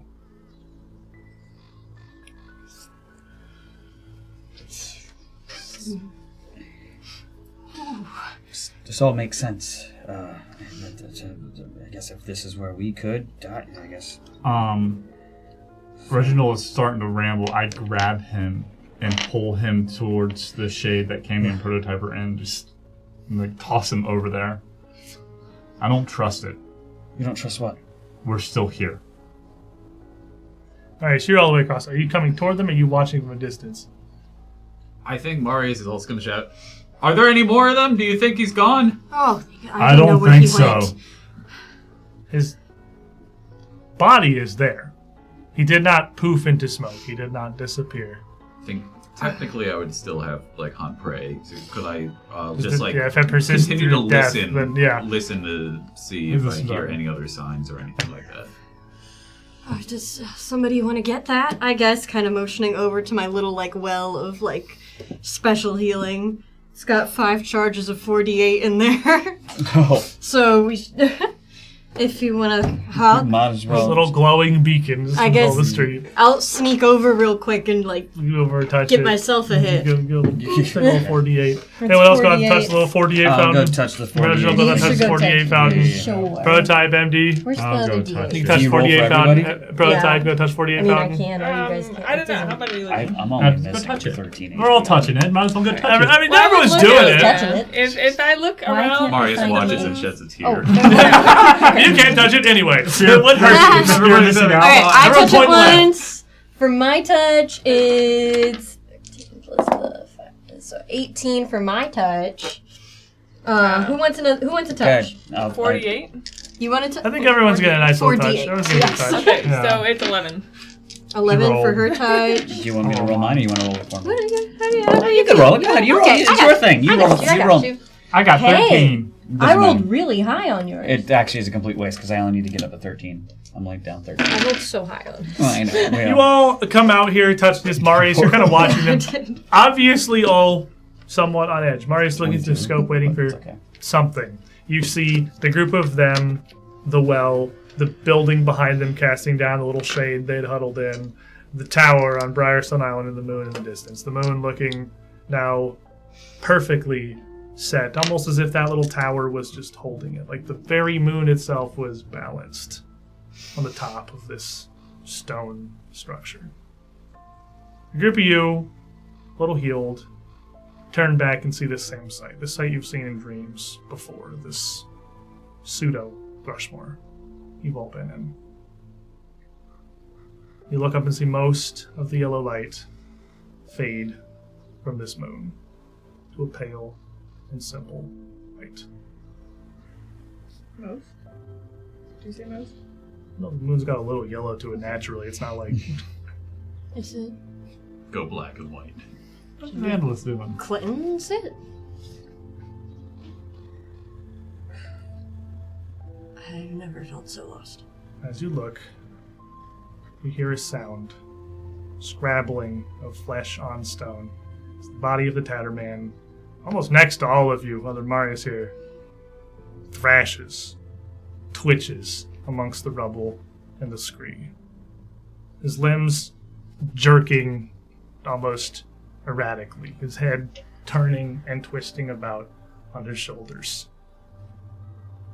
He doesn't stand up, he doesn't make any move towards you, he just twitches on the ground. He's like glitching out. Kind of. Yeah. Okay. Surely in this world you've seen the throws off and off dying animal and their unpredictable and erratic movements. You see much the same now, coming from the dying Tatterman. If I walk forward, is he conscious? He's not. Would like to walk forward. And I'm going to. Prototype actually seems like a little bit in a daze. She's still in this daydream trance. And it's just generally out of it in general. Generally out of it in general. But just a little bit out of it. She's walking a little bit slowly and she reaches her hand out and just as you reach down, all of you hear a sound echo out from Briarstone Island, like a rush of wind. You turn and you look and you see the very surface of the moon itself emblazoned with a massive yellow sigil. 3 arms, strange, imperceptible swirls, errant dots, a sign you've seen before. The yellow sign. It looks perfectly balanced on the top of the tower, but it looks so big. You could almost reach out your arm and just touch it. It's so close. Are you closer to it? You look around and see you're no longer in the center of Thrushmore. You are atop the tower, just underneath this huge hanging moon. You hear a scream of pain and rage. You look across the tower and see a shape, a huge figure of chitinous claws, writhing tentacles, and yellow straps of tattered cloth. A massive, unimaginable creature of nearly no form. Its front end is almost crustacean.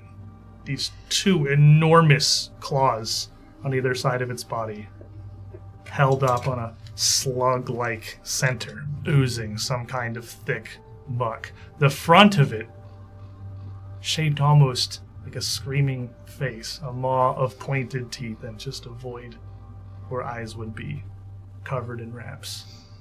Its body arcs up, splaying out into pale yellow tentacles near its back end. One massive tendril writhing across its back. And at the very end, a tail curving up almost into the facsimile of a person, ending in a humanoid torso with arms and a head and a featureless face. The Tatterman screams again. Combined pain and rage of finally being forced to show you its true form.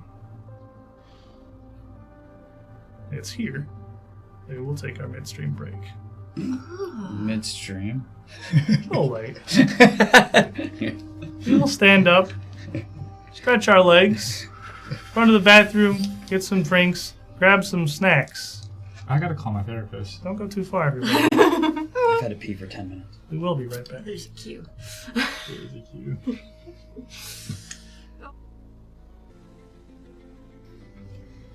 Welcome back, everybody.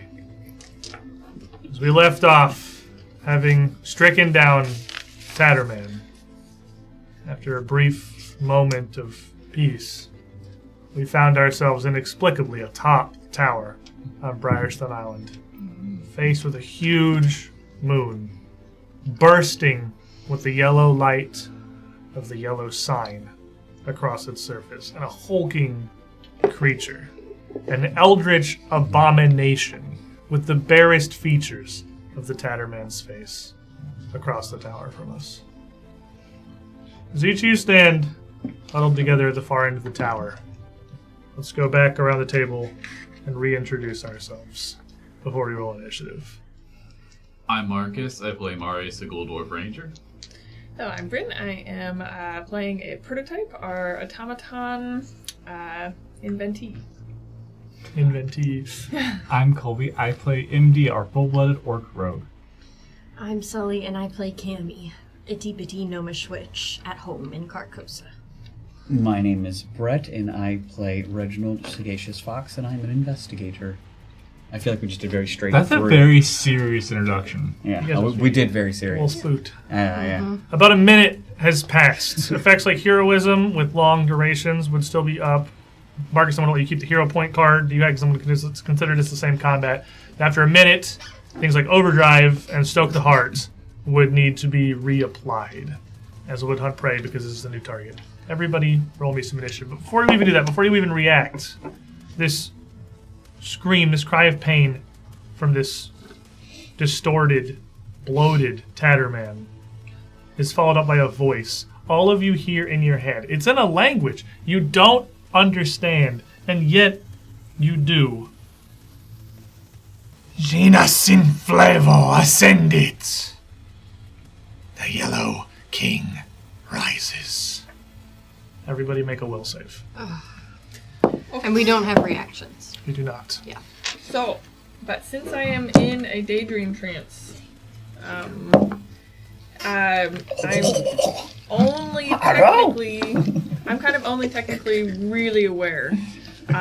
So it's very hard for will saves, especially, to take hold. But Okay. also, I feel like just being in and out of the dream and reality makes it a little bit more difficult for things to happen to me. So I actually declare before rolling, re-roll one save or skill check, and take the better. Okay. That is Vision of Foresight. And this in emanation, this telepathic decree, is at the behest of Arogasan. Yeah. The Great Mother has heard a boss has been obliterated. I have sympathy for chaos, and while I do certainly appreciate its frequency, there must always be a balance. I've been very helpful over the last few time period. I don't know, but it's time to tip the scales back to neutral. Woe upon ye. What? I don't even know what's gonna happen. It's gonna be really bad. I rolled an 18 on the die for a total of a 41. 41 is a regular success. I rolled an 18 on the die for a total of a 41. 41 is a regular success. I rolled a 16 on the die for a total of 42. 42 is a regular success. I rolled an 18 on the die for a total of 40. Regular success. 37. That's taking the better. Regular failure. So 37 is a failure. What? That's crazy. You did good. 37. Oh, it's actually 38 if that matters. It does. Regular success. Oh. Look at us. Found it. Sorry, I was in the daydream fan. Get it, Nope, get it. worth it. That was so So it's 32 points of spirit damage. Half of that would be 16 to all 5 of you. minus. -7. And then roll me your initiatives. Wow, a lot of really high saves. 16. What did you take We'll that? see how long that persists. Okay, I got it. I'm bleeding. I'm sure. Are you? I rolled a 14 on the die for a total of a 37. All right. Oh my gosh. I got a 26. I did so much triple better those. with the 27. It's actually that's a great. 25, I'm sorry. Because I'm in a daydream Still trance. below Marius. I'll do the same thing with the thing I did last time, and that is okay. I rolled a 1 natural, so it's a 27. Oh, okay. Who wants to go first, my 27 friends? You have 27 friends. Sure, I'll go. Wait, how are people behind me? Cammy? Well, I get a -1 perception when I'm in a daydream. That's a devastating question. That's a 15 on the die, 41. And you had a... She's higher than me. Okay. I was like, Put me up there. The Tatterman got a 34. And I thought Look at us. most of Look at you would us. beat them. But nope. Cammy and MD on the flank here, the first to recover from this proclamation. You see this beast in front of you, Cammy. Yeah. 30 feet away. What do you do? It feels like awful to try and put a debuff on this guy. But it's amazing if it works. But it's amazing if it works. It is also like what I do. So I've got to try. Especially because this debuff would be awesome. I am... Before anything else happens to me, because I'm scared. And before I forget to do it, as this thing bellows out towards us, I kind of stagger and put a hand on MD. I'm going to stoke him again. Okay. Or sorry. Sorry, not you. It's Marius. I don't. And I look up at him, and I'm terrified. Like, really, truly scared. This creature is a hulking mass of tentacles, errant wings, armored claws, slug-like features. It's horrifying.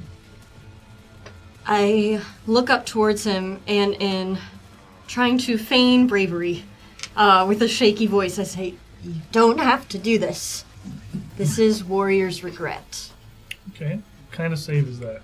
It is going to be a will save. It's a level 4 warrior's regret. It's going to be 35. That's just a success. Okay. Ooh, hey, that's just a success. Okay, at the end of its next turn, the target will take 1d8 damage per different creature it intentionally damaged that turn. Okay. The maximum would be 4d8. If it was just a little lower, then I could get that recurring, but at least I tried. That'll be, since it was the level 4, it'll actually be 2d8. Okay, 2d8 per creature damage. Yes. As Cammy lets off that spell, MD quickly drops down one knee, turns around, drops on the one knee, gives Cammy like a big bear hug. I'm casting protection on her. That's +1 to your armor class and your saving throws. And wordlessly, he just charges. I'm going to use my full movement to get right into the center of him. You charge right up to the face of this thing. Yep. This eyeless face, once this flesh revealed from these tatters not large enough to contain it anymore, is going to twitch to the side, watching you, clearly considering as you approach. and you see its whole bulk smash down. Its claws spread, these strange flesh-like wings behind them spread up behind it. And as you rush in, it launches itself over you through the air and lands with a massive slam behind you. A huge clawed arm coming down on Cammy. No. That's a 43 to hit. It doesn't crit because with this, then my AC is 35. Doesn't crit is sure what you want to see here. Yeah, it is actually. You want to see? Mm-hmm.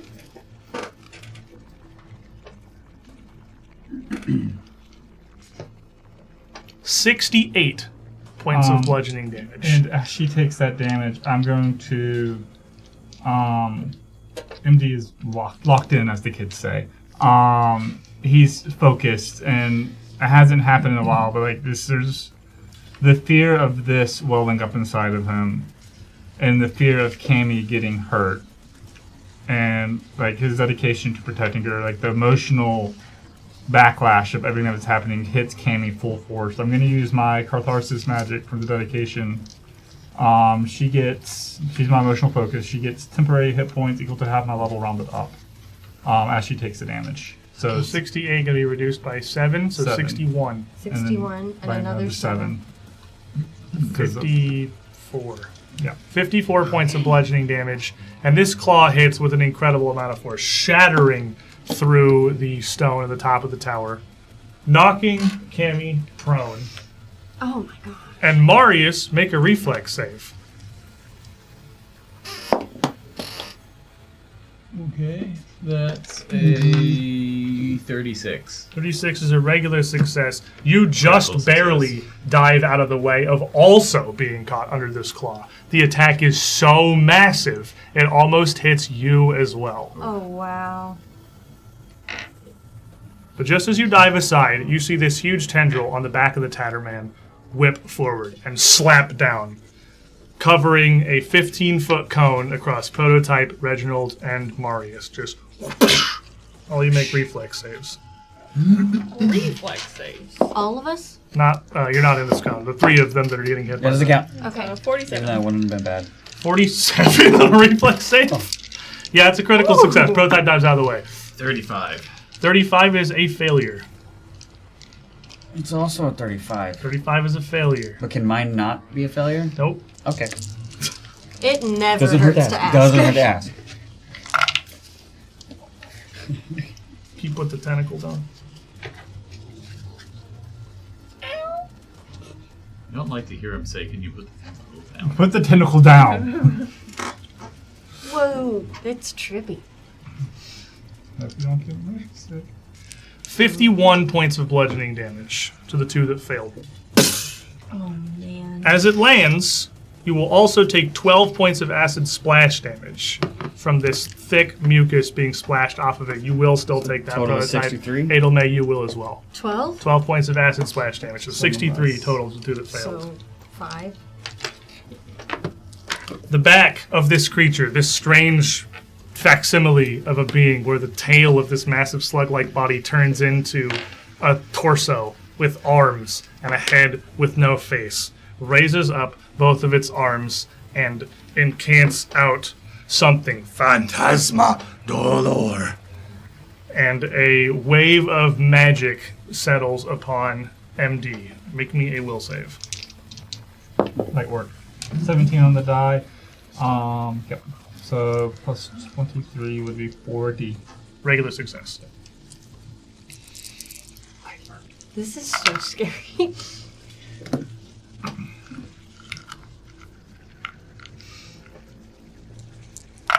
Okay, you rolled enough dice. No. You have to take your dice privilege.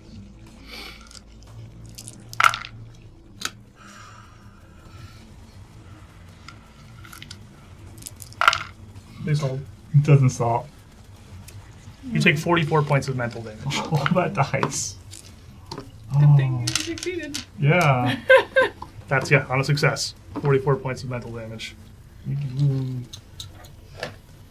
Marius. This massive tentacle is laying cracked in the stone where it has thudded, slamming an inch deep. You see this mucus melting through the stone around it and sizzling across your body as it starts to slowly retract back up onto the body. It's still there. It's your turn. I would like to not be there. I'm gonna you take 35 feet of movement to go kind of around toward the left as far as I can diagonally, like sort of diagonally. You can get around over to here, 35, I believe. Good enough. Just circle around the tower here, try and just make some distance. Hunt prey. And I will... He's doing acid damage, which makes me doubt whether it's going to do anything, but I'm going to activate an acid arrow anyway. Alright. Reginald. I am going to... Oh, gosh. That's probably not. I will shoot off to the right, devise a stratagem, and take a shot at him with my gun again. Ding, ding, ding, ding, ding, ding, ding, ding. I don't think that's going to do that. So that's one movement. Mm-hmm. Shoot off that way. And then... Well, I'm not going to take the shot. And then... gosh. I'm going to do both. I'm going to battle medicine myself. And also shield myself at the same time. So use these blue shim. So I'll go ahead and roll out that battle medicine for yourself. Will become the prototype.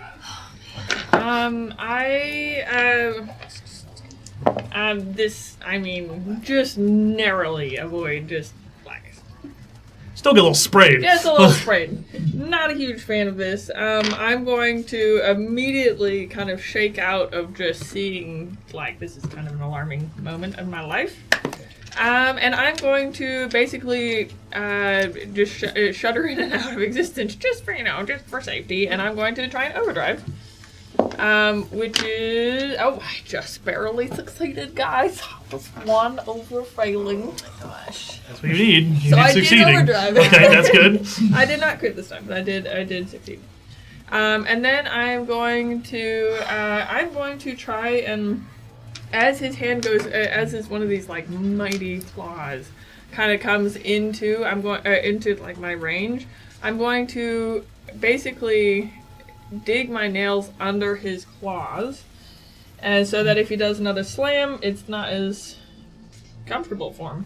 Hopefully, you try to tamper. I'm going to try and tamper. So you can tamper a natural weapon. So you're tampering the claw attack. Yes. Okay. The one that does the slamming with peak. Those are big claws. Yeah, the big claws. So that's going to be a reflex DC. Okay. With a... The results may surprise you. Uh-oh. Is that good or bad? What do you roll? Oh. Okay, so this is a crafting, which is a... let's see here. Roll, please. Equals? 41. 41 will succeed. Oh my goodness! That's incredible! Not the fastest creature anymore. Okay, so he has a -2 circumstance. To attack rolls? To attack rolls, yes. And for how long? Just for now. We can figure that out later. Yeah, I'll have to see that. And then basically, I'm also using that as an attack roll. I'm just going to do a normal. Actually, you know what I'm gonna do? I'm gonna do that. I'm gonna use that as my attack roll. And you can use it as the attack roll, or like flavor wise? No, flavor wise. So as you're in the front of him, this claw, you kind of get it as he retracts it back, but he's so large up in the front of him, you can't really hit the claw. You can hit the head in front of him, but the claw is too far back to the sides after he's pulled it back to the strike. Okay. Claws are on his flanks. You will notice on this token, there is an arrow indicating what direction the Tatterman is facing. He is so large that various parts of him are only accessible from various angles. Okay. If you're attacking him in the front, you're going to be hitting the head. So doing the tamper, could I have done the tamper on that? Tamper, you can do tamper whatever you want. Okay. Yeah, okay. because that's like an effect. Like that's an effect that targets the Tatterman, not like a specific thing. But an attack roll is going to target based on where you are. Well, roll with me for a second. Okay. Actually, I'm going to let someone else do the thing on what they think is the most vulnerable area. So I am actually just, as his head is near me, I'm exactly going to do that. For his eyes, he doesn't have any eyes. I'm going to try and poke 2 holes where his eyes should be. Okay. I've got 3 holes. He's punch him in the head. Let's see here. 16 on the die, which is excellent. 42. 42 will hit. Okay. Good. He needs 2 eye holes. You just take your cloud, just jam it into his head. Okay, so that is... I forgot. Does he take fire damage? He will take fire damage, yes. Excellent. 3, 6, 8. That is 21 damage. 21 points of damage. We're on the board. And the 3 gaping holes go and look back at him. Impressions, where you just kind of stuck your claw in there. I believe I misread for Warrior's Regret that it was the start of my next turn. It's actually the end of his turn. Okay, so he has hit definitely at least 4 people. He's going to take 8d8 points of mental damage? 4, 6. I need 2 more. This is of... He has hit all of you except MD. Yeah. He hit me. No, he hit MD too. He hit all of you. Hit everybody. Oh, Everyone's right, taking a turn. I need It's 2 more caps D8. at 4, though, you Caps said. at 4. 1 more D8. Caps at 4. You're right. Oh, Well, it caps at 4 creatures, yes. yeah. Oh, you still need another D8 on top of it. Okay. Yeah, so 1, 2, 3, 4, 5, 6. Where's 7, regret? 8. He has no That's regret. correct. Just And damage. you asked for No the regrets. damage type. The damage type is... I assume mental. I would assume mental. Yeah, I'm it's going to mental. assume it's mental. I don't see why it'd be anything else. Yeah, here it comes. All right. Ooh. 8d8. That's a pretty good 3 hit. 8s in there. Ooh. There's a 7. Okay, hold on. So that's 15. That's 20. Put that to the side. This And then that is going to be... untyped damage. That's also cool. That is... I didn't see any, so it's Untyped like, damage what's works going on? too. That's another I mean, he's 15. equally vulnerable to both. 48. 48! Nice roll. I rolled really good. That's some good damage. All right. Okay. And that's before I get up. Yep. I, Now it is your turn. Yeah. Okay, it's an action to stand up, right? Sure is. Honestly, is it worth it? That's the next question. But You're flat-footed while you're prone, so your AC's it's too worth low. it. I'm gonna stand up. Okay, I'm gonna stand up. I'm a simple turn here. There's not a lot of there's not a lot of options at my disposal because there's a lot of priorities. I stand up. I sustain his stoke. I lay on hands myself. That's you know what? Okay. That's housekeeping. That's a turn. And That's housekeeping. I stand up and brush myself off, trying to step away from the acid sort of pooling at my feet. And as I brush myself off, little clouds of those mushrooms slide down my kneecaps as I lay on hands myself for another 48. It's till the start of my next turn. Okay. Azentrock says it's not the time to be low on villain points. I Gives think me it one. is, actually. But it is the turn of MD. So watching this thing fight, you said to access different parts is different sides. Is he? From behind, you're behind it. You're at this strange tail. Does it look like he's of like one mind, or is each part acting independently? It looks like he's one creature. He's just so large, and he has a lot going on at once. For gang purposes, yeah, that's what I wanted. Like, can he be ganged up on? I'm gonna step forward to see if we can gang up on him. See if we can flank him. Step forward. He is flanked. Yes, he is flat-footed to you. That's good. That's good. That's good. This is intel. We're gathering intel. We're playing smart. I'm gonna double slice. Double slice, and you're hitting the tail from behind him. You're hitting the tail poppet. Yeah. What are you doing? So dagger, war razor.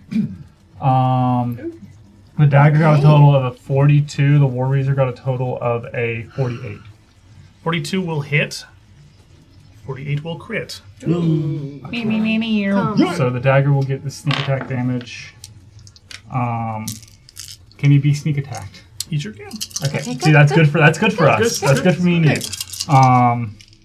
All the important questions get out of the way here.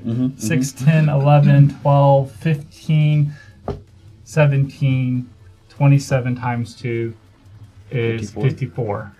Combined is piercing damage. 54? 54. Piercing? Yes. And then the regular stabby stab. That'd be 3, 5, 9, 10, 20. 20 piercing / spirit damage. Piercing / spirit damage. Okay. How much that is spirit? It is going to walk it. What's the again? 20 something. It'd be 19 minus the one without the Okay. 1. With a hit and a crit, you jump up and take advantage here to quickly pierce through this tail puppet. This thing is soft, fragile jelly. And with you behind it, you lay into it and rip through it. The tail has been destroyed. And immediately you're going to see the entire Tatterman roar and writhe in pain as it takes 35 damage from its tail being destroyed. Okay, cool. Am I still able to apply debilitation to him? You'll be applying a debilitation to the tail, which is dead, but if you want to, you can. Oh, okay. Makes you feel cool. Well, debilitation is the whole target. Yeah, so yeah, the whole Tatterman could be clumsy debilitation. one. It'd be clumsy one. Clumsy one. Tatterman's clumsy one. All of his dex-based things are going to be reduced This is only technically by a one, Tatterman. including his AC. He's about to become a tattered man. Link 1429 says, no bully this boss with his villain point.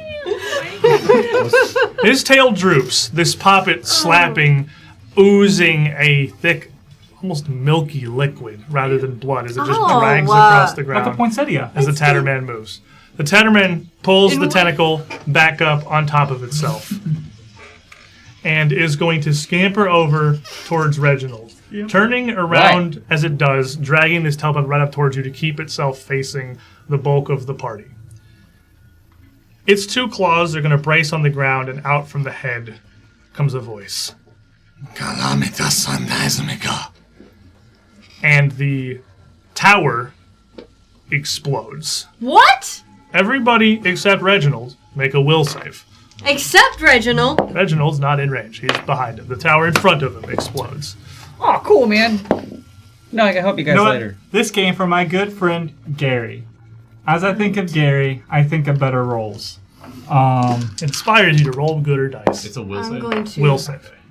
kindly ask if this is going to hurt me. Yes. Okay. Is this a mental effect? Yes. Sweet. What did I just type in? It's not a cool D4. 35. It is really cool. 35's a failure. Yay. Okay, I do disappear. Which means I'm going to get this +2 circumstance bonus to this saving throw and the damage resistance. I got 40.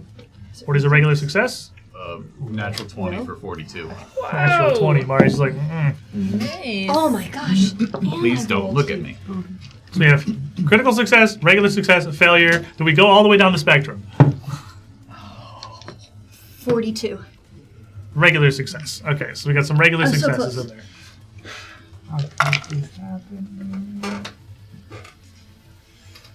What did you?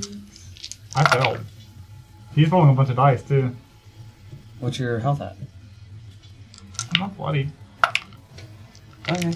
How I do see you one. keep All right. getting back there? The damage is going to be 40. So MD is taking 40. Prototype and Cammy are taking 20. Okay, so 20. Can we choose the order of damage resistance? It just kind of stacks, right? So Well, it's important here because damage. Well, damage resistance doesn't stack. So it's her resistance from the end of the like she takes 7 less. Okay, well, yeah, that's you taking that set. So the resistance is first. Yeah. Okay, so I take you 14 off of my 20. Okay. And then you get the remaining I 6? get the rest. Yes. Yeah. Okay. Thanks. And then you take 20, and then MD takes 40. And as you all see the tower crack, the stone exploding, Marius, in the back, you see a shimmer of dark energy shoot out across the tower. And then an almost transparent image of the tower exploding. With the natural 20, the crit success, you see this as just an illusion. MD very much does not. You are stunned, as you are now buried underneath a mountain of stone from the destroyed tower, completely immobilized. Make me a reflex save. No. No. 31. You are just stunned. There is no value. You can take no actions nor reactions while you are stunned. Normally, stunned would come with a value that would decrease each time it consumed an action, but this one does not. The tentacle from his back slams down across Prototype and Edelne. Is Cammy. Prototype and Cammy make reflex saves. Oh my The gosh. tentacle was gone. He pulled it back up. He pulled it back up and it slams down again. Okay, let's see here. What is this? A reflex? Reflex. Okay, that is a 34. Failure. 35. Failure. They'll both take full damage. Ooh.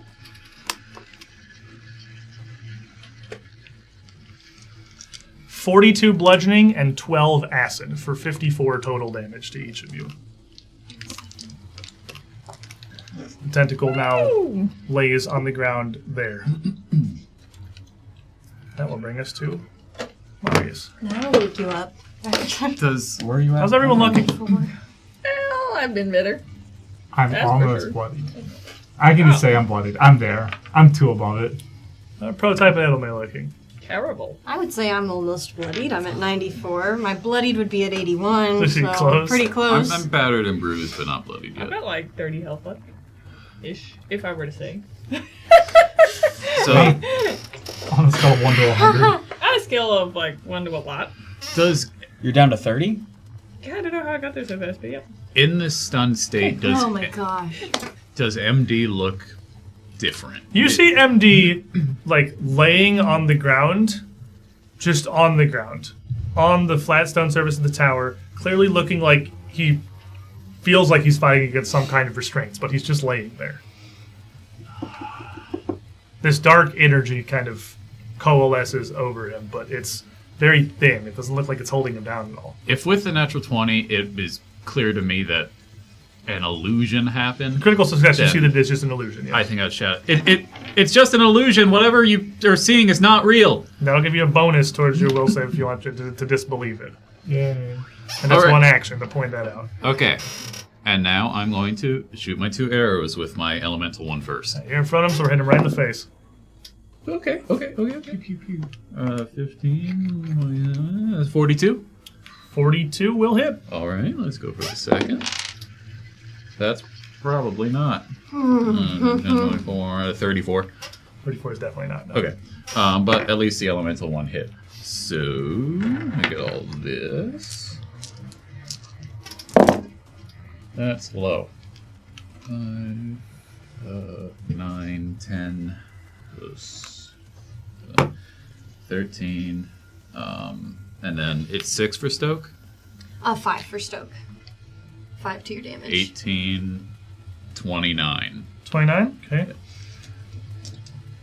And then that does 3 acid splash. Okay, he takes that too. So another 3 damage. And it'll be persistent damage, which I assume is at his turn. That's on the end of his turn, yes. Okay. Then you have so- one action left, I believe? Yes, I do. Let's go ahead and just ready up another Pulling arrows out. another arrow. I'm probably gonna make that a fire one, but Reginald, he is right in front of you, but facing away. You are at this dead tail dragging behind Would him. I The know? bulk of his body exposed. Yes. Would I know, like, based off of where he cut the thing off the tip? Would that make it like almost? If I attack that, would it be like cutting into like a wound? If you attack, you're just kind of going to be hitting him directly. Like it's Okay. you're hitting directly into his match. You're not hitting anything special. Like nothing in particular. Okay. I mean, is it like a higher, like, does he have like a higher AC or something like that? If like, Maybe. all right. Well, I with the cane sword out, then I will look for my spot and devise a stratagem. See if oh snap! I will take that, my guy. for my arrow, I'm readying a poison one. Okay. Roll the damage there. Wait, what do you roll to hit? I'm pretty sure I did ask it. It's 40. 40 will hit, yeah. 5? 45 will hit, yeah. As I hope a 17 on the die hit. I 17 really plus do. 28 is 45? Yeah, 45 will definitely hit. Yeah, So we need to leave now. Okay. And wait, hold on. It is 4D. 46s. Okay, good. I got it. All right. It's 10. Oh, I'm rolling not bad. 10, 19. It's 25. That is 31 plus 5. 36? So that is 40. 36. 36 damage as I look for my spot and I take it. And I stab. And then with 2 With that more. 36, he is bloodied. Just. And then I will, for flavor, tuck and roll, heading towards Prototype And as I do, swiping across my belt of ointments and things, and I will then wipe it on her to give her also battle medicine. Help with some of that acid damage. Health good. Do you have? Roll. I will use. Roll one? I rolled a 1, Yeah. so I'm going to use Like the thing. the thing that I just can't do that. So thank you. Which one would? You just spent. I'll tell. I'll give Hunter's the. Edge. Yeah, let's roll this again. Don't be a 1 again. Thank Oh. you. Okay. All right. That's 9 medicine plus is so funny. 54. Hey, 63. You got 63 health. 63 health. The back. prototype as you Reginald rush over towards you. Your next So is huge that- tentacle, and it's your turn. Yes. Since you are at the corner of him here, you would choose whether you want to attack the head or the left claw if you were to attack him, Ooh. or the tentacle. Or the tentacle. Oh, thank you, Mystic Elf, for that reroll. This tentacle is kind of a problem. But, prototype really gets, like, knocked. Like, she's almost dazed. She gets hit so hard. Like, you can see her, like, reel back. And as Reginald comes by and basically, like, swipes off, like sweat scraper and, like, swipes off some of the acid damage, or acid off of her, she, like, kind of a little bit out of it. And she'll, like, look over and just as almost, like, she's not quite there, be like, do you think Cammy doesn't plan on naming me? This is bad timing, but she cares. We promise. And she, like, kind of reels back in again, trying to, like, get back, like, she's almost shaking her head, like, she's just so out of it. And she ends up digging in, like, this whole tentacle right in front of her. And she'll just, like, try and, like, slice it down, I guess. So I'm going to do a megaton strike on the tentacle. On the tentacle? Alright, we're hitting the tentacle. Is that a transformer? Yes. Yeah.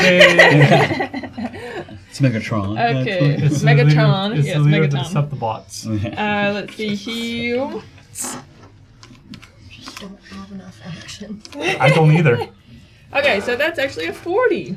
40 will hit the tentacle. Okay, sweet. One big megaton strike. What kind of damage is this? Bludgeoning? Or Piercing. piercing? Yes. This tentacle is so thick and fleshy, it is going to resist piercing damage pretty well. That's rude. That's that, right? Thank you. I It agree. resisted what? Piercing damage. What? Oh. Notably, it did not resist your piercing damage when you stabbed it in the face. The different parts do have different okay. weaknesses and resistances. Wait, did it take the damage Now we when I gotta did make it? a spreadsheet. On the back? Your damage was fine, yep. Okay, This is good. the first time damage has been resisted. Okay, thank you. Oh, that's awful. Like a part Okay, part. so Sorry. what did you hit? A A lot of quad? things. Okay, so with my 1 fire damage Concept. additional to that is a 34. It's resistant to fire damage too, so it's not going to take that Wow. much. So it's gonna, Whoa. Okay, hit What me are you where trying it to hurts. hit? it's going to take significantly less than that. But you do still Okay. land. You feel the fire completely muted by this thick acidic mucus. Did you target Yeah. like a callus? Piercing Yeah. damage is kind of weak as well. You have 1 action left. And then cow. I'm actually going to she seems like quite out of it. So she's actually going to just trying to like get out from under this tentacle. She's actually going to turn on the boosters and just fly straight up. Oh, She flies straight up for about 25 feet. Okay. You can up is difficult terrain. So if your speed's 25, you can get up 10 feet. 10 feet. Okay, so you She get flies up in the straight air. 10 yeah. feet. Yes.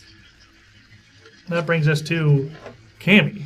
a lot of things changed when I in that last couple of turns. So I'm caught with a little bit less of a plan than I thought that I was going to have by the time it got over to me. So explain to me this tail. It's not the tail. It is the tail. The tentacle? Yeah, it's a tentacle. The tail is dead. The tail was the humanoid puppet on the back. That thing died immediately. Colby ripped it in half.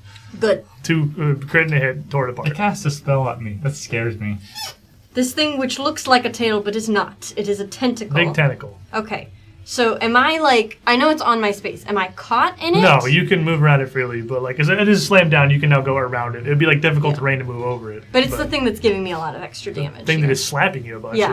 Yeah. Okay, so I should go, is what you're saying? If you were in my shoes, This you is would your. probably leave. You must be your own shaman. I'm going to go. I'm going to go. I mean, here's the thing. I am still under the effects of this illusion. What I see is MD buried under rubble. You do see MD buried, yes. That terrifies me. I am quickly trying my best to kick out of this tentacle. I'm going to use my movement to head towards him. You can get to him, even if it was difficult terrain to get across the tentacle. You can get up to him with one move. Excellent. During my movement, I am going to sustain your stoke. Same second verse, same as the first. I'm going to move, stoke, lay on hands. If it ain't broke, don't fix it. As I reach down, I see myself as like digging through rubble and trying desperately to claw and get down and reach him, and I stick a hand through and I'm able to get a hold of the front of his shirt as I'm trying to yank him forward. This is lay on hands, 48, sir. 48. And then you'll also take an extra 9 because I sustained his thing next to you. That's 10 HP. But Yes. So MD, as this tower erupts underneath you, huge chunks of stone, boulders the size of your body, thundering through the air, and you are battered for 40 points of bludgeoning damage, and now find yourself fully caught under this rubble. You hear Marius call out, "It's not real." You're straining. You're trying to pull free. You look at this for a second. Make me a will save. You have a +2 from Marius pointing out it's an illusion. What do you mean it's not real? Because I rolled a 4. I got a total 29. You are still stunned. It's really real, Marius. Really, Cammy, really you are cool. yanking on this. You are pulling. You are desperately trying to get MD free. As the tentacle winds back up onto the top of the Tatterman, it is going to turn 45 degrees, facing up, shifting to its right as it turns towards MD, and brings its claws up in a huge slam. MD! And as I am very full on villain points, I guess I'll use my little hype train point here.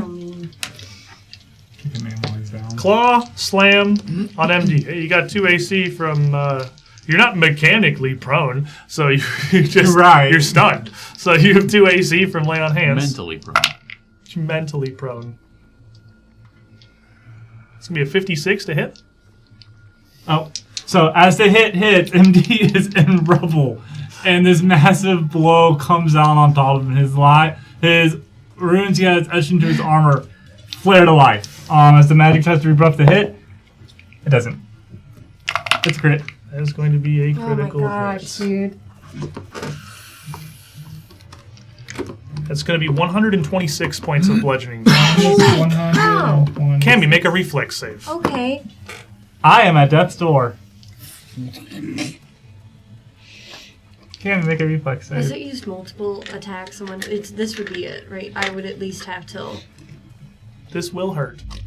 Yeah, that's why. This It's will getting hurt. time to start watching my reactions, but I'm gonna pop it one more time here and hope to get lucky.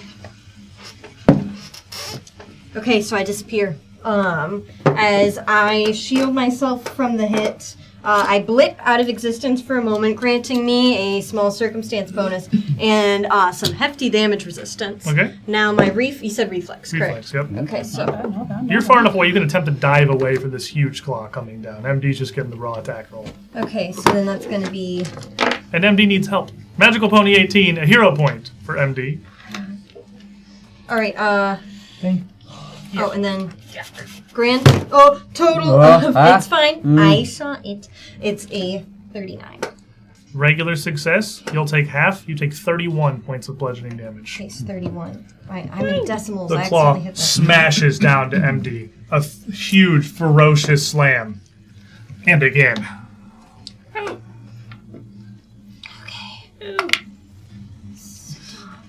34 to hit.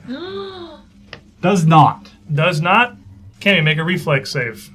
Okay. Oh, you took some, that's probably. Question. Is this... You're asking me for a reflex save? Yes, because it's huge claw slamming next to you. I have fortuitous shift as a circumstance bonus to saving throws against the effect until start of my next turn. That was the first. This is a new effect. This is Okay, a it new doesn't effect. count like Yep, it's the nope, same effect. new You see what effect. I'm trying to I can see cheat. we're going for Okay, it. okay. New Okay. effect. Fine. Oof. Okay. Yeah. Okay. That's gonna be real bad. That's gonna be. Yep. Yeah, 29. This is the highest that'll go. 29, 32 points of bludgeoning damage. Okay, I'm bloodied. 7 less.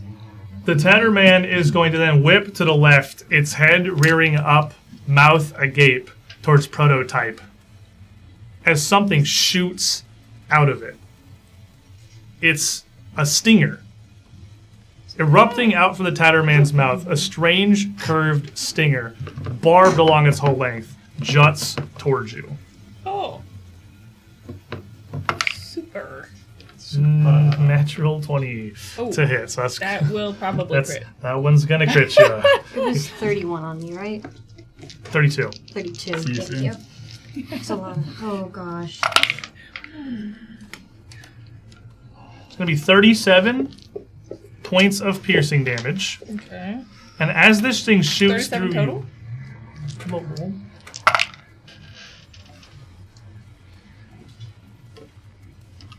53 total. 37 piercing, the rest mental. As this thing strikes through you and rips back out, you feel this stabbing pain, but then you also feel an emotion overwhelm you. You feel a joy, a revelry, an almost overwhelming euphoria of decadence and excess. Make me a fortitude save. Poison mouth barb. How far is Prototype from me? Just 10 feet up and 20 feet over. Natural 20. Okay. Oh, You're a robot. okay. You don't feel things. Except Where for it disappointment counts. right now. But you know. And the tentacle, now reeled back up over on his back, is going to turn and smash down over MD and Cammy. The only two close enough my together, gosh. it could hit you both. Both of you make me a reflex save. I'm gonna dodge. I think it's funny, fully entombed in stone. 42. You just hope to put the stones in between you. Regular success. Critical success. Stones in between you. I do a little shift. Okay. Move. Alright, here I go. You take 12 points of acid splash damage still. Nice. Unavoidable. Sorry, it's reflex? Reflex. Okay. Good roll. Plus. And then plus 1. It's 38. 38. Regular success. You will take half. Where are you guys at? Really low. Like, really, really low. I need a number. Which is going to be 18 plus 12 acid splash, so 30 points. Those are of- two different damage sources. Two different damage sources. I'm down. Yes. So that's 14 less for her. Okay. And MD is dying 1. Because yes, you will. The acid splash is part of the same attack, so it's two different types, but it's bludgeoning and acid. Still one hit. It's still one hit? Yeah. So it's 7. I'll just still up then. I'm at 11 health. Yeah, it's one attack. It's bludgeoning and acid, but it's one So I hit. take 7 more. Yeah, Yes. add Sorry? 7. Yeah, add Oh, 7. okay, Yep. sorry. I am. 30s. My bad. Marius. In the diagonal from this creature you shot, you can choose I don't know. head or right claw. So that's 7. That's 9 acid persistent. Okay, he will take it. Let's see if it ends. And he goes down. Oh, good one. It does end, but he will Okay. take 9 more damage. I'm going to use my hunter's aim to try to shoot the next elemental arrow. Good. Who are you shooting for? At your angle, you can pick tentacle, head, or right claw. Head. Head? All right. got a natural 20? of the head? Come on, Got a crit. Marcus! Good arrow. Hallelujah. Come on, Marcus. Okay, so let's do this, all and eights. this. That was not all 8, but it's close. That's a 7 though. That's good. Okay. Oh, that is good. That's an Okay. 8. Okay. The D10 is not doubled, so 7, 2, 8, plus 5, plus. Is my hero point damage doubled or? Yeah, it's a damage modifier, so you double it. Okay. Times 2. And then another 6, so 86. 86. Wait, did I? Double? Hold on. I want to redo that math. That's important. That's important. That's 7 important. plus. That was doubled. But, You take your time. Plus 2 plus 8 plus 3 plus 5 plus 11 So bad. times 2. 86 plus 6. Okay, 92. 92? Okay. The number one up. The Tatterman is at death's door. He has a 1 quarter. And that's going to be persistent. Oh, plus another 6 for is acid or is the persistent? He takes persistent damage Is the on his turn. splash doubled? No, splash isn't double. Splash Okay, is so flat. then it gets another Splash is 3. flat. A 3 poison. Rounded me up. Okay, and now I have 2 more shots. Yeah. Chemicals up there. There it is. Another natural 20? Oh my goodness. Marcus! I'm gonna roll the second one just to be safe. Okay. It's an 18! You say no, the Tatterman is pinned to the floor. Marcus, rolled you're two not natural safe. 20s? That's a A 40. natural for 20, a the natural 20, second and then an 18. 40 will hit. Okay. Marcus has been paying his dues Marcus has for charged real this life up. months. He's charged this up for 100 years. No way! Oh, Marcus. I'm gonna cry a little and not be able to do this math. So That's so many big numbers, too. That's so many big numbers. It's a 7, a 7, a 7, and a 7. Oh, I'm so excited. Saves for all his you. dice rolls for bosses. He does. Oh my god. Marcus. You're still. Plus a bunch of 7s? Plus a bunch of 7. I mean, if you don't believe in luck, now's a good time. Take this man. 91 on that. Okay, so for 1 turn, your first was like 88. 92. 95. 92. 91, So he's done then 186. 95. So Okay. far he's done 186 damage this turn. Just get good, guys. Like, Oh yeah, just be better. Oh my gosh. Holy crap. And then another 35. 186, so he's done 200. 221 damage. In 1. Have you done Marcus! Have you ever done that? Marcus! That's incredible! That is You- awesome! Focus. Marius, you feel a level of zone that you've never experienced before. That is so good! You lost the most in Briarstone Asylum. The first nightmare the Tatterman created. You lost your life. You have been cursed with this undeath. You have been a ghoul, corrupted, since the first time you met this. I wasn't kidding before the break. Here, in Carcosa, is the one place Tatterman can die. What happens? He is not surviving 200. Oh my gosh, Marcus! This culmination of fear and anger and seeing MD go down and Cammy on death's door and all of this pain everybody has gone through.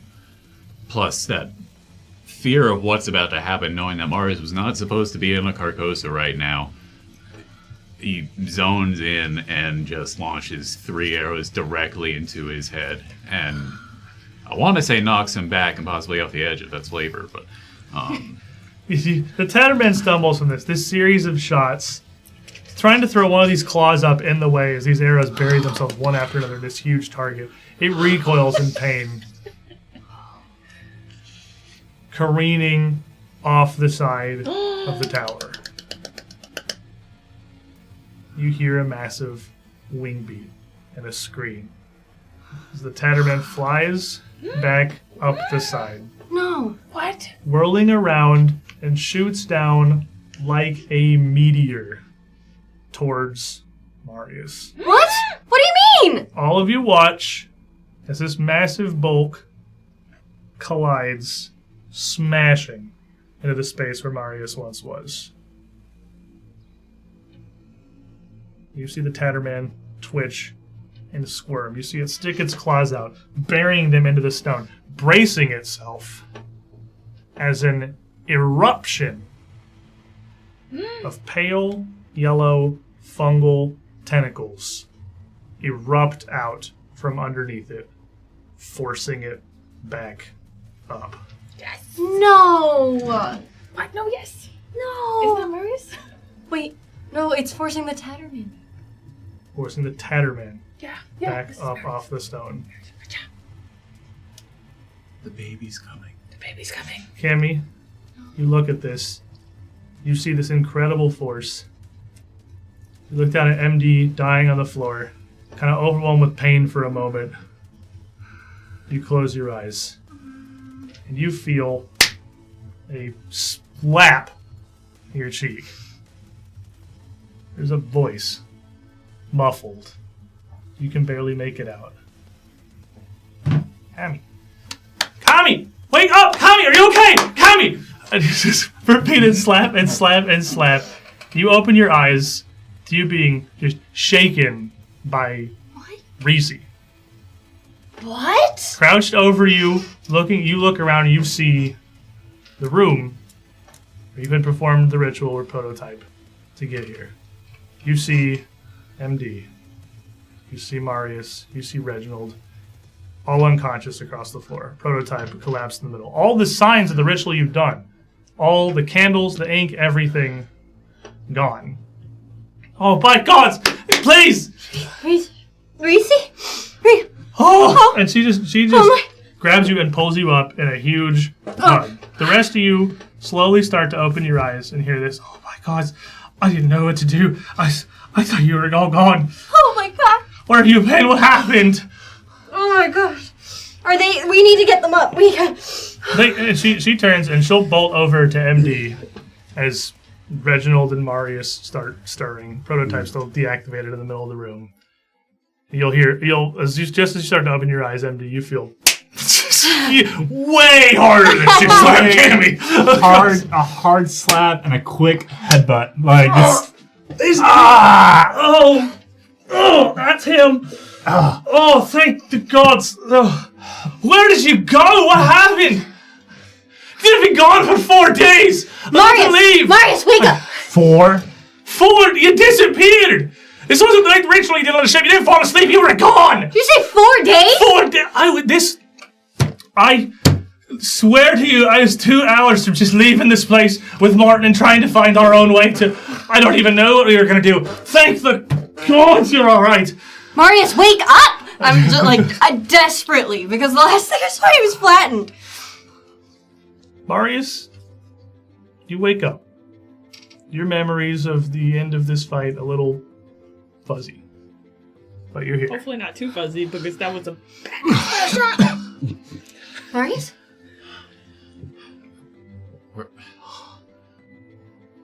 What? Did we win? I don't bloody know. I don't know what you did. You've been gone. You vanished into thin air. You finished the ritual. And she just points at Bro. That thing blew up. It exploded, blinded me, and by the time my vision came back to me, none of you were here. We have a story for you. I had waited here for 4 days. I didn't know what happened. I don't know if you're dead or worse. She just gestures to a huge bundle of all of your stuff by the door, hers included. I'm so glad you came back. What happened? If I'd left, what had even happened? You're fine, you're alive, you're well. You look down, you all seem to be unharmed. Are we actually back? I don't like that question. I don't know what's real anymore. No, I'm going to go ahead and put this on the record. I don't think we should ever do that ritual again. There's a flash of yellow light from Prototype's crystal. Rhythmically, pulsing, blinking. On and Everybody off duck! and off. And then it lights back up. And Prototype, you immediately come online, just laying on the floor. Did you all see that? It was like pow, and then pow, and then both of the arrows went straight through the head, and then the thing went flying, and then it came back up, and then it went Marius, you are still alive. This is excellent. Adelman, this thing isn't safe. No. This thing isn't safe. No, prototype is fine. But did you see the last 2 arrows? They went No. pew and then pew. Yes, we saw it. Yes, I we was got it. busy. Marius. Yes. Busy being under And then it rocks. went and it flew off the edge of the tower. I thought that we were. Did you go back? We ended up in Thrushmore before the vanishing. Before that. You time traveled. Apparently, but it was like a dream, but not a dream. I've been around this ritual enough to know what it theoretically should be capable of. It's not time travel. And you're back, but Well, Would Reginald kind of know any idea of what like any kind of patterns or anything, like how there's something different to you noticed something odd in this room. What's odd? Almost all of your assorted belongings from all of you have been gathered together in that huge sack that's on next to a cart by the door, because he was clearly about to give up on waiting for you. Martin is still laying in the bed nearest the door, unconscious as he's ever been, also largely kind of bundled up and ready for transport. Mm-hmm. He's moving. Did you make some progress with Martin? Did you find something new with him? And she turns back and looks and sees him moving and immediately just bolts over to the bedside. Martin. Hold on. I move it. Hold on, let me check. And then I go and I want to like just kind of check him, see how his vitals, all this kind of stuff. What did you do? Did you save him? He was there, but that wasn't him. But we don't, as far as we know. You lean down and you check. It doesn't take a medicine check though. He's been in a coma. Yeah. For pretty much months. He's picking up. He's moving. His heartbeat is stronger. He's moving his head around, and you see his eyes stirring under his eyelids. And then Easy opens his eyes. Whoa! Ooh! I moved back to give somebody that's actually more familiar in front of him. I can't move. And Reese just looking at her, she's completely motionless, just like absolute, utter, over the moon shock. Don't stress. Don't try and do something you can't. Push Reginald back a little bit more and worm my way in. Martin? Is that you? And he kind of looks up at her. Well, he really likes you a lot. Wow, I get really strong feelings looking at you. Oh! Is that... I can't really see myself. Is this who I am? And Reese... Who are you? He just kind of looks over. I don't think... Cackletath, I don't think I'm supposed to be here, but... Oh my gosh. What? And she just slowly turns, this overwhelming joy on her face contorting into a like almost blind, bright red rage. She just looks at MD and Adelmay. What did you do? Not that. We don't have choices when we're going through all of these things. She said she was trapped in a different body. That, my friends, wrong. Is the end of chapter 4. We got like 4 more hours. What are you talking about? The end of the Whisper Out of Time, and for better or worse, the end of Easy's coma. Sort of. I was so excited for a second. For a second? I thought you were about to be like, and here's Kevin home for Christmas.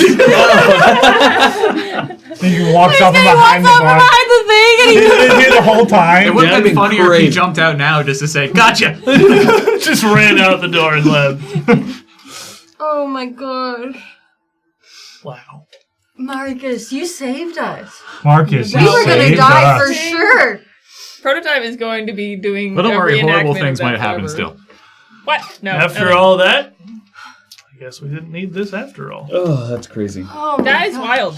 Purely thanks. That's. I mean, It was that's a lot of gosh. huge That hits. was our fine. first I was gonna go. extreme encounter, and it was close. We talk often about the tipping point in a very difficult combat, where it still looks like it was won quite handily, but one more round could very easily have turned that on its head. There were a couple things that happened extremely fortuitously for the group of you that we can talk about in our live post show, because this is the finale.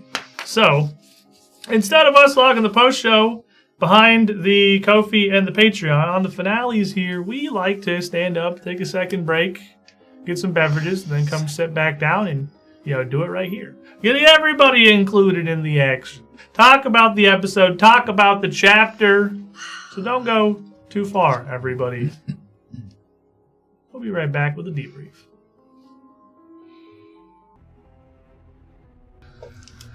Live post show! Can we Oh, I forgot just to say, put these back. first of all, that well done, Marcus. MVP! Marcus, what the hell? You saved Did the all cameras that. pick up Marcus crying? Marcus He's did adding up the 231 damage. damage to the final boss in one round. 231. I was like, okay, well, first of all, you've just been saving all of that for 1 minute. gotta Yeah, be, like, I had to make up for not doing That was anything during literally the all of first half. Marcus's RNG from 2 shows for like a year. Yeah, that was incredible. 20, 20, 18. Then I rolled like every single D8. It was like 7, 7, 7. The damage rolls were also it was insanely It's high. times like this where I wish we still had dice cam. Yeah. Yeah. That was that's on the table on the list. Yeah. I'll hopefully figure out at Yeah. some point. But That's like it's crazy. it's and fun. it couldn't It's have come at a phenomenal. more important time. That was Because there was absolutely no way we made it through another round I was without somebody dying. Just no way. we had the stun from Phantasmal Calamity is it's like goal paralysis. It's well safe at the end of your turn. So even if you succeed, you're just free next turn. Yeah. So like That's awful. it's a spell like of all of this horrible stat block that I have, all of this sin against God that I have created. That's the second phase. All of this is the second phase. I was wondering if you counted that as the second phase or the third phase, because I couldn't tell if the Tatterman doing like the multiple Tattermans was actually the second like phase. 1.5. That's still him. This is that was the one layer thing where I was action. like, I don't know if I can really cast Phantasmal Calamity. It's just like, again, as always, my sounding board at home, Corey. I was like, I think this spell just ends the fight. Like it's if like 3 people fail this, the fight is over. It's a 30-foot burst, so it's 50% bigger than a fireball, and you do have to fail twice to go to stun jail, because you have to fail the will save and then also fail the follow-up reflex save. But with a save DC this high in an extreme encounter, that's not that unlikely. And if like even two people go to stun jail, like, oh man, it's gonna go downhill really fast. Yeah. Yeah, when we were fighting the like original, like the first half of the thing, I had like the yes or no question thing. And then and all of the yes or no questions, I was like, no, for sure there's gonna be a second phase. So like for sure You're gonna ask God, Yeah. is there a second phase? Yeah. Basically. Phase 2. And I was like, that's The definitely way a we thing. were Yeah, going then- through those first Tatterman, I was like, I mean, I guess it's kind of tough, but the way you were saying it, I was thinking like, no, there has to be something. No, in it was Moon Presence was the one that I was worried about. That was the one that I was Yeah. thinking. Oh had- wait, yeah. So what happens if you're still in the Tatterman fight and the moon goes off? Because you did have to be in the shadows, right? That's it. Absolutely nothing. Are you serious? My environmental hazard for the Tatterman was making you guys very, very scared to not be in the shade. It didn't and was never going to do anything. That's crazy. But it added an additional threat because you That was one of guys the yes or no's that I was Well, gonna then ask. felt like you had to Yeah, hide. I was That gonna was- say. Well, and also So- at one point yeah. he like teleported like from the one shade to the other shade, and so I was like, oh, maybe he could like teleport. Well, between that's because all the shades. targets were in one shade. Right. and all the Yeah, no, targets were in the but other that, shade. so that made us think even more. Like, okay, there must be Wow. something with that. Well, I This thought shade that- did yeah. nothing. Yeah, I feel no shame. I was not going to take a risk. Yeah. I mean, I No, thought it okay. was just like the fear shadows. Like you got to get in there, it hides the shadow because now you're in shade. And Yeah, I obviously that did not flavored happen. MD somehow still seeing his shadow while he was in the shade at one point. Yeah. But it was originally I put all the shadows on the map because originally I planned to have it do something, and then I came up with this monstrosity This and is not in the decided, book. you know what, this is hard enough. That's not him. He's This not is in the book. Oh, absolutely not. Yeah. No, this is the moon presence is this is okay. So you fought my Final Fantasy 14 boss in the Keeper. This is my Monster Hunter boss, where he has 4 different breakable parts that turn off different abilities that he has, and you hitting with both attacks and critting and instantly disabling the tail. Honestly, I think was just as important as the 231 damage turn. Because the Wait, what does tail the tail do? lets him cast a spell as a free action every turn. Like I said, Because the tail is independently doing the spells. So when he Phantasmal Calamity, he had to spend his 2 actions to do it because the tail was gone. But tail poppet magic. What are the Tatterman can cast spells? 1 spell a turn.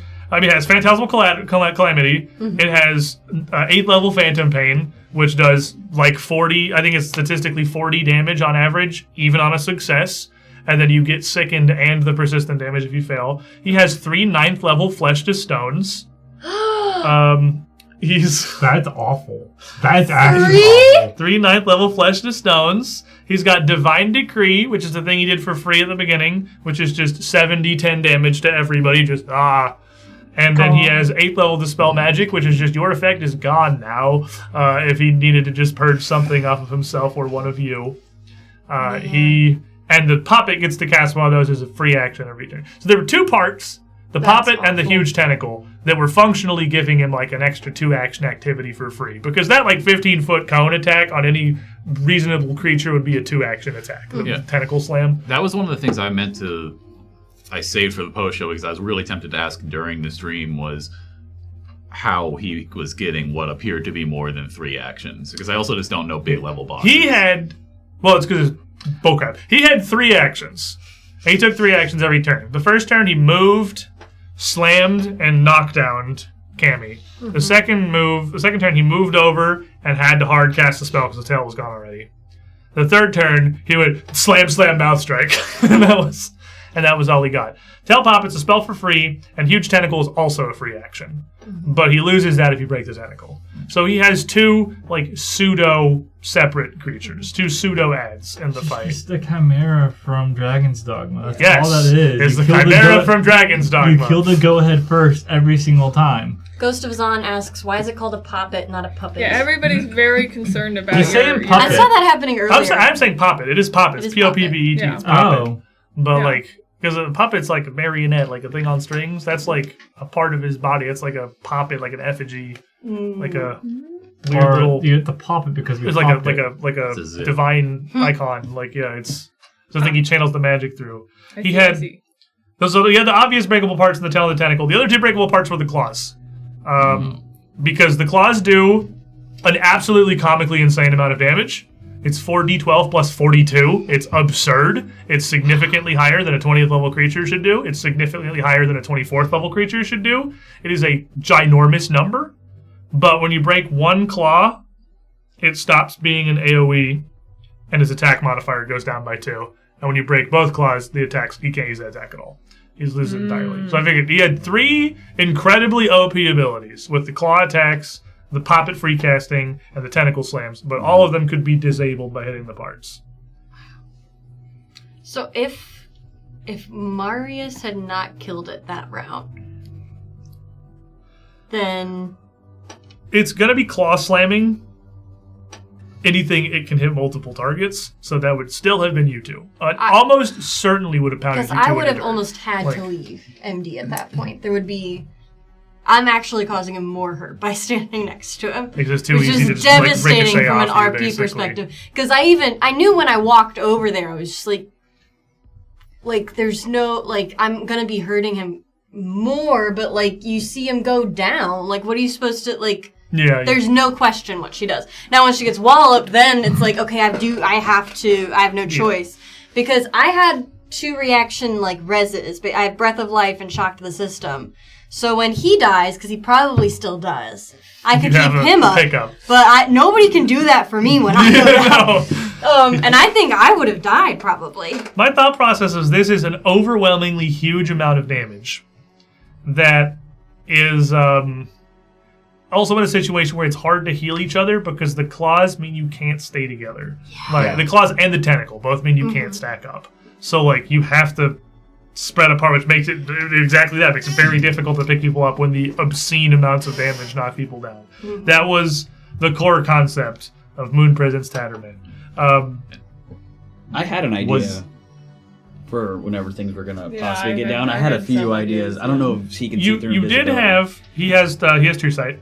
So he can... That would have done nothing. Yeah, you just see cool. it. You would have been dead. What were you going to do? I was going to make... invisible. I could make one of you guys. This is a level 18 boss. He has true sight. He's not that high. That's an extreme. 18 for 14 is... I mean, there are 5 of you. So him alone is actually a little below an extreme. Yeah. But the 17 Tatterman into the 18 true Tatterman is an extreme encounter. Yeah. And it's a decent step into extreme, too. Yeah. Besides them being together at the end, was this still, like, mentally the Tattered Man? Like, would they still have been his primary targets, or is he, like, a creature? At that point, that is mentally the Tatterman. That is, like, the Tatterman's true form. That's, like...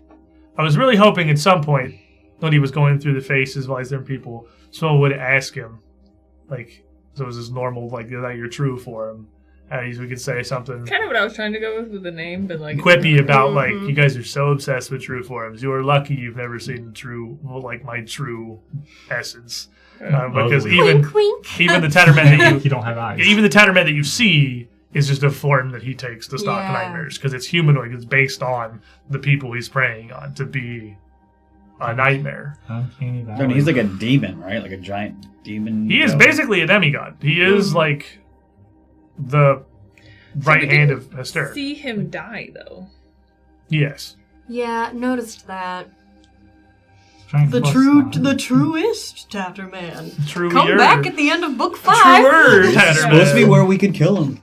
Book 5 truer, book 6 truest. We also didn't see whatever happened to me, so some of them. That's why I went to wake you up first. And I was like, ooh. I didn't see what happened to him. Come to find out we're the Tatterman. Oh I thought for a second that you had some condition in that whoever takes him down takes like screw you damage. In addition, I thought you were going to take him out after that, and I was going to be so upset. Well, no, I'm like, well, now you're going to be also like the Tatterman. So you're probably now a yellow fungus tentacle Tatterman because it's like, it just matches now. I mean, I'm assuming the baby's born and but to bad us, things are about to happen. But to us, you'll always be Marius, the Gold Dwarf Ranger. Yeah. Dude, speaking... Oh, sorry, go ahead. I am curious, like, had the fight gone differently, had someone else taken him down, would he still have attacked Marius at the end? I mean, my plan for the Oh. ending scene was, however it had to happen depending on like the circumstances, you were going to see that transformation and then wake up. It worked out really great that you're like, can I shoot him off the side of the tower? I'm like, absolutely, my guy. This sets me up so well. Oh, yeah, please shoot him off the side of the tower. Please shoot the flying demon off the side of the tower. But I think so that it would always be Marius who gets crushed. Well, you didn't even necessarily have to crush him. It could have been like he could have gone after somebody else or just like gone nuts and then he exploded. So be Marius I think we're asking if this is a Zamindor effect or a you dealt the last blow effect. It was always going to be Marius. We have a protector Zamindor now, so if it went over one of us, he would have been Tatterman. I have a familiar now. Yeah, well, and I'm still like, I have the yellow fungus stuff on. You know, so we're basically friends. At the All end is of well that, again. At the end of that, Magical Pony gave us the cheers. And we never Cheers. acknowledged it, so I'm Right. gonna acknowledge Cheers. it now. Cheers. Cheers. Cheers. So it's a little late, but this is still streamed live. So Cheers. Oh wow, you guys have super long arms. we have super short arms. Oh man. What were you going to say? Well, you gonna say I'm trying something. to remember what I was going to say. I don't know if it was Tatterman related. Oh, speaking of becoming or being the Tatterman, the callback to us seeing Easy's face as the Tatterman at the end of the book 1 boss fight was crazy. The end of the last episode was them in the middle of Thrushmore again, meeting the Tatterman, and the Tatterman pulling the cloth aside and revealing Easy's face. Oh, I thought it was on his corpse. Maybe I remembered it wrong. That was last episode, like last week. Oh, that was when we left okay. off. I'm talking. Oh, You were talking about book but 1. yes, you were talking about when he saw book 1. You guys have long since had the theory, like, was Easy the Easy's the Tatterman. Because he had Easy's face before. So No, that's false. That brings me back to what I thought was a reveal, but I'm thinking I misinterpreted it because I was pointing at you because I was like, "What?" He said the thing was in your intro cutscene. Benji said that he was the architect of nightmares. The architect of nightmares, and then the Tatterman said he was the architect of nightmares, and then I was like, Benji was the Tattered Man the whole time. So, is that true, or is it just like another form? Like it was just. I'm thinking, sure, was it just a Tattered Man you were talking? I'm sure it was just a Tattered Man screwing with you. Yeah. Because then it was also the Tatterman who walked in his tray, and there's also the Tatterman you saw as Easy. Because we know he can make multiples of himself. Yeah. He reproduces by budding. As written, because I have made the Tatterman a huge and elaborate multi-phase boss fight both times you have faced him. As written, this is kind of a book 1, like, as written reference.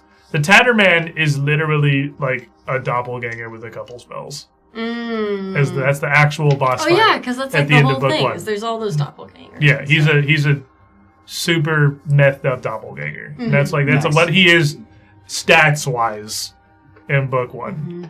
I think it just says variant doppelganger. So Nightmare doppelganger. Nightmare doppelganger, that's what it is, which is the template. That one of his templates you can slap on stuff to change things. So it was a unique nightmare doppelganger with 3 sorcerer levels. That's what Pathfinder 1's Tatterman is. That's crazy. And the unique one means there can only be 1 copy. You can't get duplicates. Yeah, exactly. You can only have 1 and play it at a time. If a second one is just play, you have to sacrifice one. Yeah, exactly. Yeah.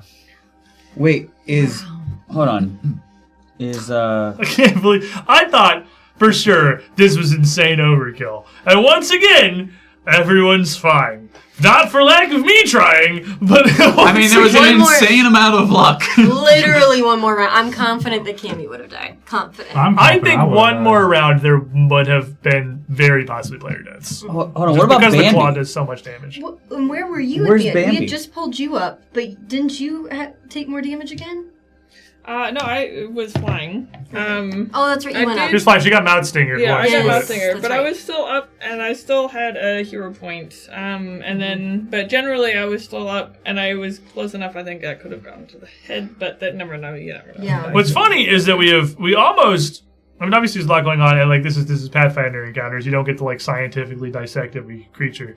We triggered none of the weaknesses. The head doesn't have any. The head has no weaknesses. Are there weaknesses? Every part has a weakness. The claws are weak to bludgeoning and fire. The tail is weak to slashing. Oh, I feel bad. And the tentacle is weak to force and sonic, and extremely resistant to all physical damage. Okay. So, like, each part of him had a different part of your group, because I kind of designed this for you guys. Each part of it had a different part of your group that was very effective against it. Whether it's sonic and force into the tail, obviously the slasher into the tentacle rather, the slashing into the tail, which is half what you guys do, and then the bludgeoning and fire for the claws. Like Prototype would be able to take apart the claws pretty effectively. Yeah. Because you would also trigger the bludgeoning and the fire weaknesses, so you would do a ton of damage to claws. Well, I was kind of thinking of getting right at the next turn of getting basically right above it and then doing a 15-foot explosion. Yeah. And maybe getting both claws. Yeah, AoEs just target the head. So anything that doesn't target a part targets the head. Okay. Because it is, like, it's still one creature. Okay. So that's why, like, you can tamper whatever you want. You can debilitate the Tatterman. It is still one creature. Yeah. It's like me, that was my confusion at the beginning. This is such a lot moving on. Yeah, and it's like it's a very not traditional Pathfinder mechanic to have that. But I wrote it in here because I don't know why I read all these stat blocks like anybody else is ever going to use them. Like, any attacks that target a single creature or areas of effect that include the Tatterman are targeted at the head. I was like, whenever you're describing it, for like in my mind, the tail was like a separate entity. That's why I was like, can it be gang, but can it be flank because it has like a separate entity on its body. Yeah, well, that's like, I mean, that's the closest because the full pop. Yeah, It's like I doing didn't think magic. I didn't think, oh, it's getting a free cast. I thought it was just a full extra thing using actions on its. This turn. is the like description wise, and especially the tail poppet. This was very heavily inspired by the One Reborn from Bloodborne, if that's the thing anyone's familiar with, which is basically just a giant slop pile of limbs that has exactly that thing. It has like a meat poppet at the top that's doing magic and just throwing balls of crap at you while you're fighting this humongous slamming the eldritch monstrosity. I was gonna say it was funny that it's a eldritch horror, but at the same time, the description of it almost sounds funny. How it's just like you put one piece of everything you could think of onto one creature. Claws and tentacles and slamming. Yeah, that's really what it was inspired by. We got description, and also because this in Bloodborne, this thing is literally like birthed out of the moon in front of you. So like the whole flavor-wise, it was very One Reborn inspired. Mechanically, it was very Monster Hunter. Just a reminder, by the way, if anybody in chat has questions, yes, feel free to ask them. The live post show is here. And we do these post shows like this where we just kind of talk about the episode and things going on. We do these after every one of our episodes, both here and on Secrets Between the Stars. Normally, they are for our supporters over on Patreon and Coffee. It's just a little thank you, a little extra content for supporting the channel. But after finales, finale too big. We gotta get everybody. And you have so much to say. There's so much to talk. So many crits. Yeah, there was a lot we of got crits. a lot of crits. Insane crits. I truly thought this fight was ridiculously overkill. And maybe it was, because you guys rolled some insane crits. I didn't roll not double digits. I only rolled one that was under double digits. All of you guys making saves against stuff was crazy. Like, to be fair, phase 1 dealt like 250 damage to me, if not more. Like, it would have knocked me down if no one walked over and said, hey, you did get a lot of help. Yeah, like, we were World of Warcraft tanking. You were staying there with like 2 dedicated healers pumping into you the whole time. We pumped so much healing into you, and then you had 2 damage adds from like, the battle medicine from you was huge. That was massive. Like, it was... Over the course of the fight, I only one time spent a focus point not on lay on hands, and that was to cackle. Just cackling. And I think that was so that I could put down the healing or something like that. It was something like of similar vein. But I had cheated one of those focus points from a hero point, and then I had one more from an item I could use, and then greenies. You had a good pool. I spent so many lay on hands. You did lay a lot of hands. A lot of hands. I was surprised that I knew you had a ton of spell scrolls and your staff of destruction that never got pulled out. I kept thinking, should I pull out the staff? But then there are people next to the guy, and I was like, the last thing I can... Because we don't know a lot about that nuke. Here's the question. Did it have any mythic rank type stuff like the other Arc bosses? It actually didn't. I thought it kind of had enough going on. Because it had... So, a Tatterman, I did... I'll give you one. I did hot nerf phase 1 by lowering its AC by 1. Because originally its AC was supposed to be 39. I lowered it to 38 after like 2 rounds of him not taking any damage. I'm like, yeah, I'm going to bring that down by a little notch there. No one had hit him yet anyway, so nobody knew. You nerfed him by having him attack Cammy. That was the nerf. That's true! Because immediately we started getting hits on him. And then the true Tatterman, it's insane that you guys just bulldozed through the Monster Hunter mechanics. Because it was designed to almost force you to break parts, because the head had 42 AC. Oh my god. And that goes down for every broken part. So again, one rounding the tail brought that from 42 to 40. Yeah. Which made, I think, several 40s and 41s hit it. Not that that would have mattered that much when he did 2... Well, one of those was a 40 at the 231 damage. It was a 40 even, which is what he was because the tail was broken. And that was on an 18, so that was like unhittable. Yeah, that's what I'm saying. It's actually crazy you guys just brute force the head. Well, it was an 18 after 3. Shut up, Flurry Ranger. That's like less than F1 for normal people. I know. He gets to cheese. This is his moment. There was multiple attack penalty. But Sane 221 says, what ability or feat has someone else used that you liked the most? Which is a great question. That's a really good question. One of you guys used? I think we can do this both ways. I think I'll say the my favorite thing that's come out of the party, and you guys tell me the favorite like mechanic you've had in like what goes with it in like chapter 4 so far. It's just too funny. I love. It's two, but they're paired. That both Bambi and Prototype primarily attack by just blowing up and also hitting the whole team every time. It's so funny. Every single time that it happens, it's so funny. It's two completely different characters that are both just built around exploding. I don't even think you guys did that on purpose. That was just really. I was like, yeah, I'm kind of a little bit like fiery, not on purpose. And he was like, oh yeah, I was thinking about making like a fire elemental, and I was like, well, that works great. And then that was the entirety of our conversation. What about you guys? You got any standouts? I mean, I really like That's Odd. That has to be said. I feel like that a lot of us are thinking about That's Odd. It's so odd. It has become a bit. It's become a catchphrase. Yeah, That's Odd's become a bit. Odd. But I genuinely really enjoy. Ever since we added all of like the ritual stuff with MD and Cammy, I feel like that's been like. For books on books, that's been such a good storytelling tool. It's really cool to find a way to like mechanically express their relationship. I feel like that's added like so much to different fights. Even like it's nice for me, I get some damage off. But even like tension wise, because it's like it takes something from I really like it's a great storytelling tool. I like ritual. Yeah, I think the moment we realized that this is actually way worse than I initially thought was when I went down the first fight of this book. The one where you go through you got punched through the floor. Yeah, she was getting hit while I was unconscious. It was just going to be more damage. Right, because I was trying to figure out how I could even get to you without killing you in the process. Two people going down. One thing I was acutely aware of is two people going down next to each other in this fight is like instant death because of the AoE claw. Especially if it's you two. Yep. Because every claw slam is hitting MD twice. Yes.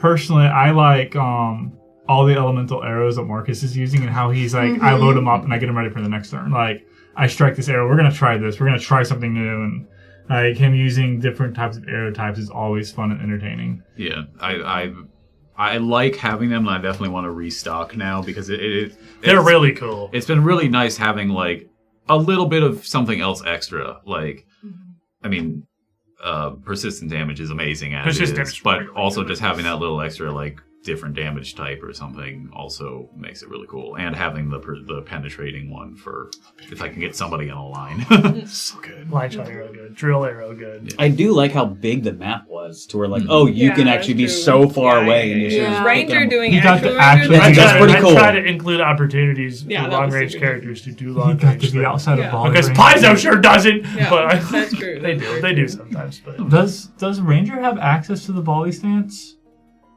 I know there's a dedication for archers, and they have a stance they can take where they just get a +2 if they're using a volley weapon within volley range. They cancel out the penalty. Yeah, it takes the penalty. Or they cancel out and they get a +2 if they're using a non-volley weapon. Like, it's +2 to their damage.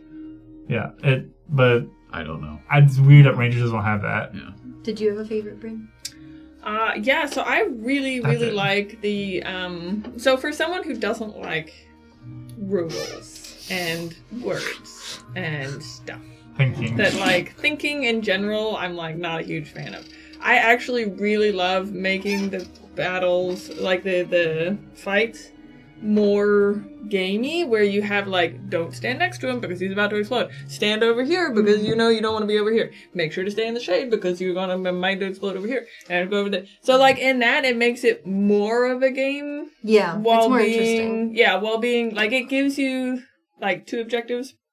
You want to do damage. You want to heal. You also want to stay out of the thing or in the thing. You don't really know which. So, like, the one time when we went into the library that was destroyed, and the one guy, and then keeper, it was like, and then you're like, it explodes! And I was super far away, and then he's like, I'm about to explode again! And we were both right next to him, and we're both like, and then he didn't explode, and everything far away exploded, and I was like, Wow! Me and Corey talk about both of our various campaigns a lot. And one of the biggest things we talk about, because this is at the end of the day, it's this combat system. If you look through the rule book, like 80% of the pages are about fighting stuff. That's just what the game is. It makes it interesting a little. The big question we always have is this a slap fight? Is this, we go, and for 40 real life minutes until someone runs out of health. Like how do we make really this like not make a it slap interesting. fight? Like how do we make people move? How do we make And for there's that, decisions? it's very fun. Like you have to use your moves. You have to use your like tactical. Like there's tactical things that you can use to advantage, and there's tactical things that you were like, oh dang, I should have maybe thought about that a little bit. So like for me, for someone who doesn't really, it's not that I don't like combat, but normally it does feel sometimes like a slap fight. And like adding those little things in really makes it feel much more like a game to me, right? As in the combats, rather than just like things just are hopefully, hopefully numbers are good, and hopefully you use the right things at the right time. Like I don't know, it feels good, like it's fun to do. It might just be because I'm a ranger, but I feel like some feedback I had with Corey on like our early Starfinder maps was that I might have also talked about it with you. Is that I feel like empty maps make it like even stuff. Well, I feel like an empty map can make it slap fighty because you don't have like obstacles or things to interact with, and you like if you don't have things around, you don't have opportunities to like duck and hide. You can't like improvise. I pick up a thing that's on the ground. Right. Yeah. If you just have a flat and empty map, you're just kind of like. When you're fighting in the void. Yeah. And so when you're in the void, you have to make it interesting other ways. Because you categorically, Drew Tatterman, you fought in a big flat circle. But, like, he was the source of the need to move and the environmental intrigue because he has all these different AoEs and you look at the line tentacle coming down. And it's like, you gotta have something. If it's not the environment, it needs to be the mechanics of the fight. Link says, would it be safe to assume the party is level 15? Yes. Yay! Party is definitely level 15. Play level 15 for the beginning of our next chapter. What's the features that you take to where you can get more HP? Because toughness. You need tough. Please take toughness. I'm probably going to take that. Please take toughness. Oh, we also get ability score increase, so you can take a point in Constitution. That's true. Its ability score increases to 15. So you get 4 more boosts. Yeah, that was me You too. get 4. That's one of your picks. You get 4. You get 4 more boosts. You pick all your stats, but you pick your 2 least favorite stats and don't bump them, and you bump everything else. Intelligence. Goodbye, strength. Good. Never see I it. think it's funny. Like I watch all like when we're going through our combats, I'll always sit in here like when everyone else is going through. So like, I could move. I could take a step back. I can make them waste actions. It gets to me like I'm just gonna slap them. Like I'm gonna take this knife and I'm gonna hit them. If I move, moving is the hardest thing to take time to do sometimes. Like, well, it's like if I move, that's why I gotta keep forcing you to do it. Like if I always feel like if I move, they're gonna go for someone else. Like they're gonna go for Marius. They're gonna go hunt this guy down who's just being a little sneaky. So like if I sit right here next to them, if they're intelligent, I'm stabbing them. They're gonna stab me back most of the time. Chapter 5 is I think my favorite thematically in the original. I'm so hyped. I think my favorite are that's right here. 3 and 6 and the Mysterium. Like the Mysterium is an honorable mention as just being really free. Mysterium. I can't believe. I can't believe it's not the last dungeon, like as written. But I get I guess arc wise why it isn't. But what was your favorite ability from somebody else? Did you get to go?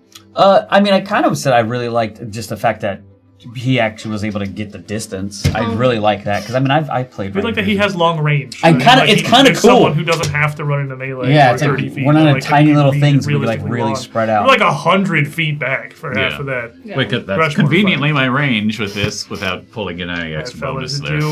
Also explosions. I think that's also fun too. It do be getting late, but with the finale and an entire chapter, we could sit here and talk about this basically forever. But what I do need to tell you is that since this is the end of the chapter, we will return with chapter 5 of Strange Aeons sometime next year.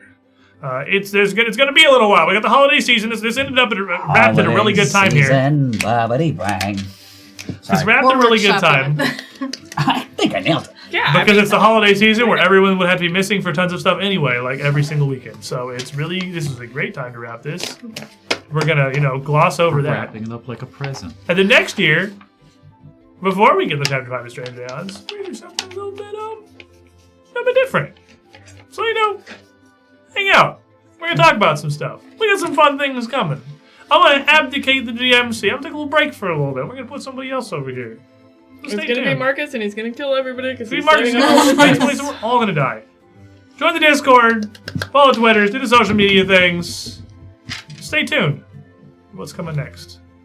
But until Strange Aeons returns next year, everybody, stay safe. Stay sane.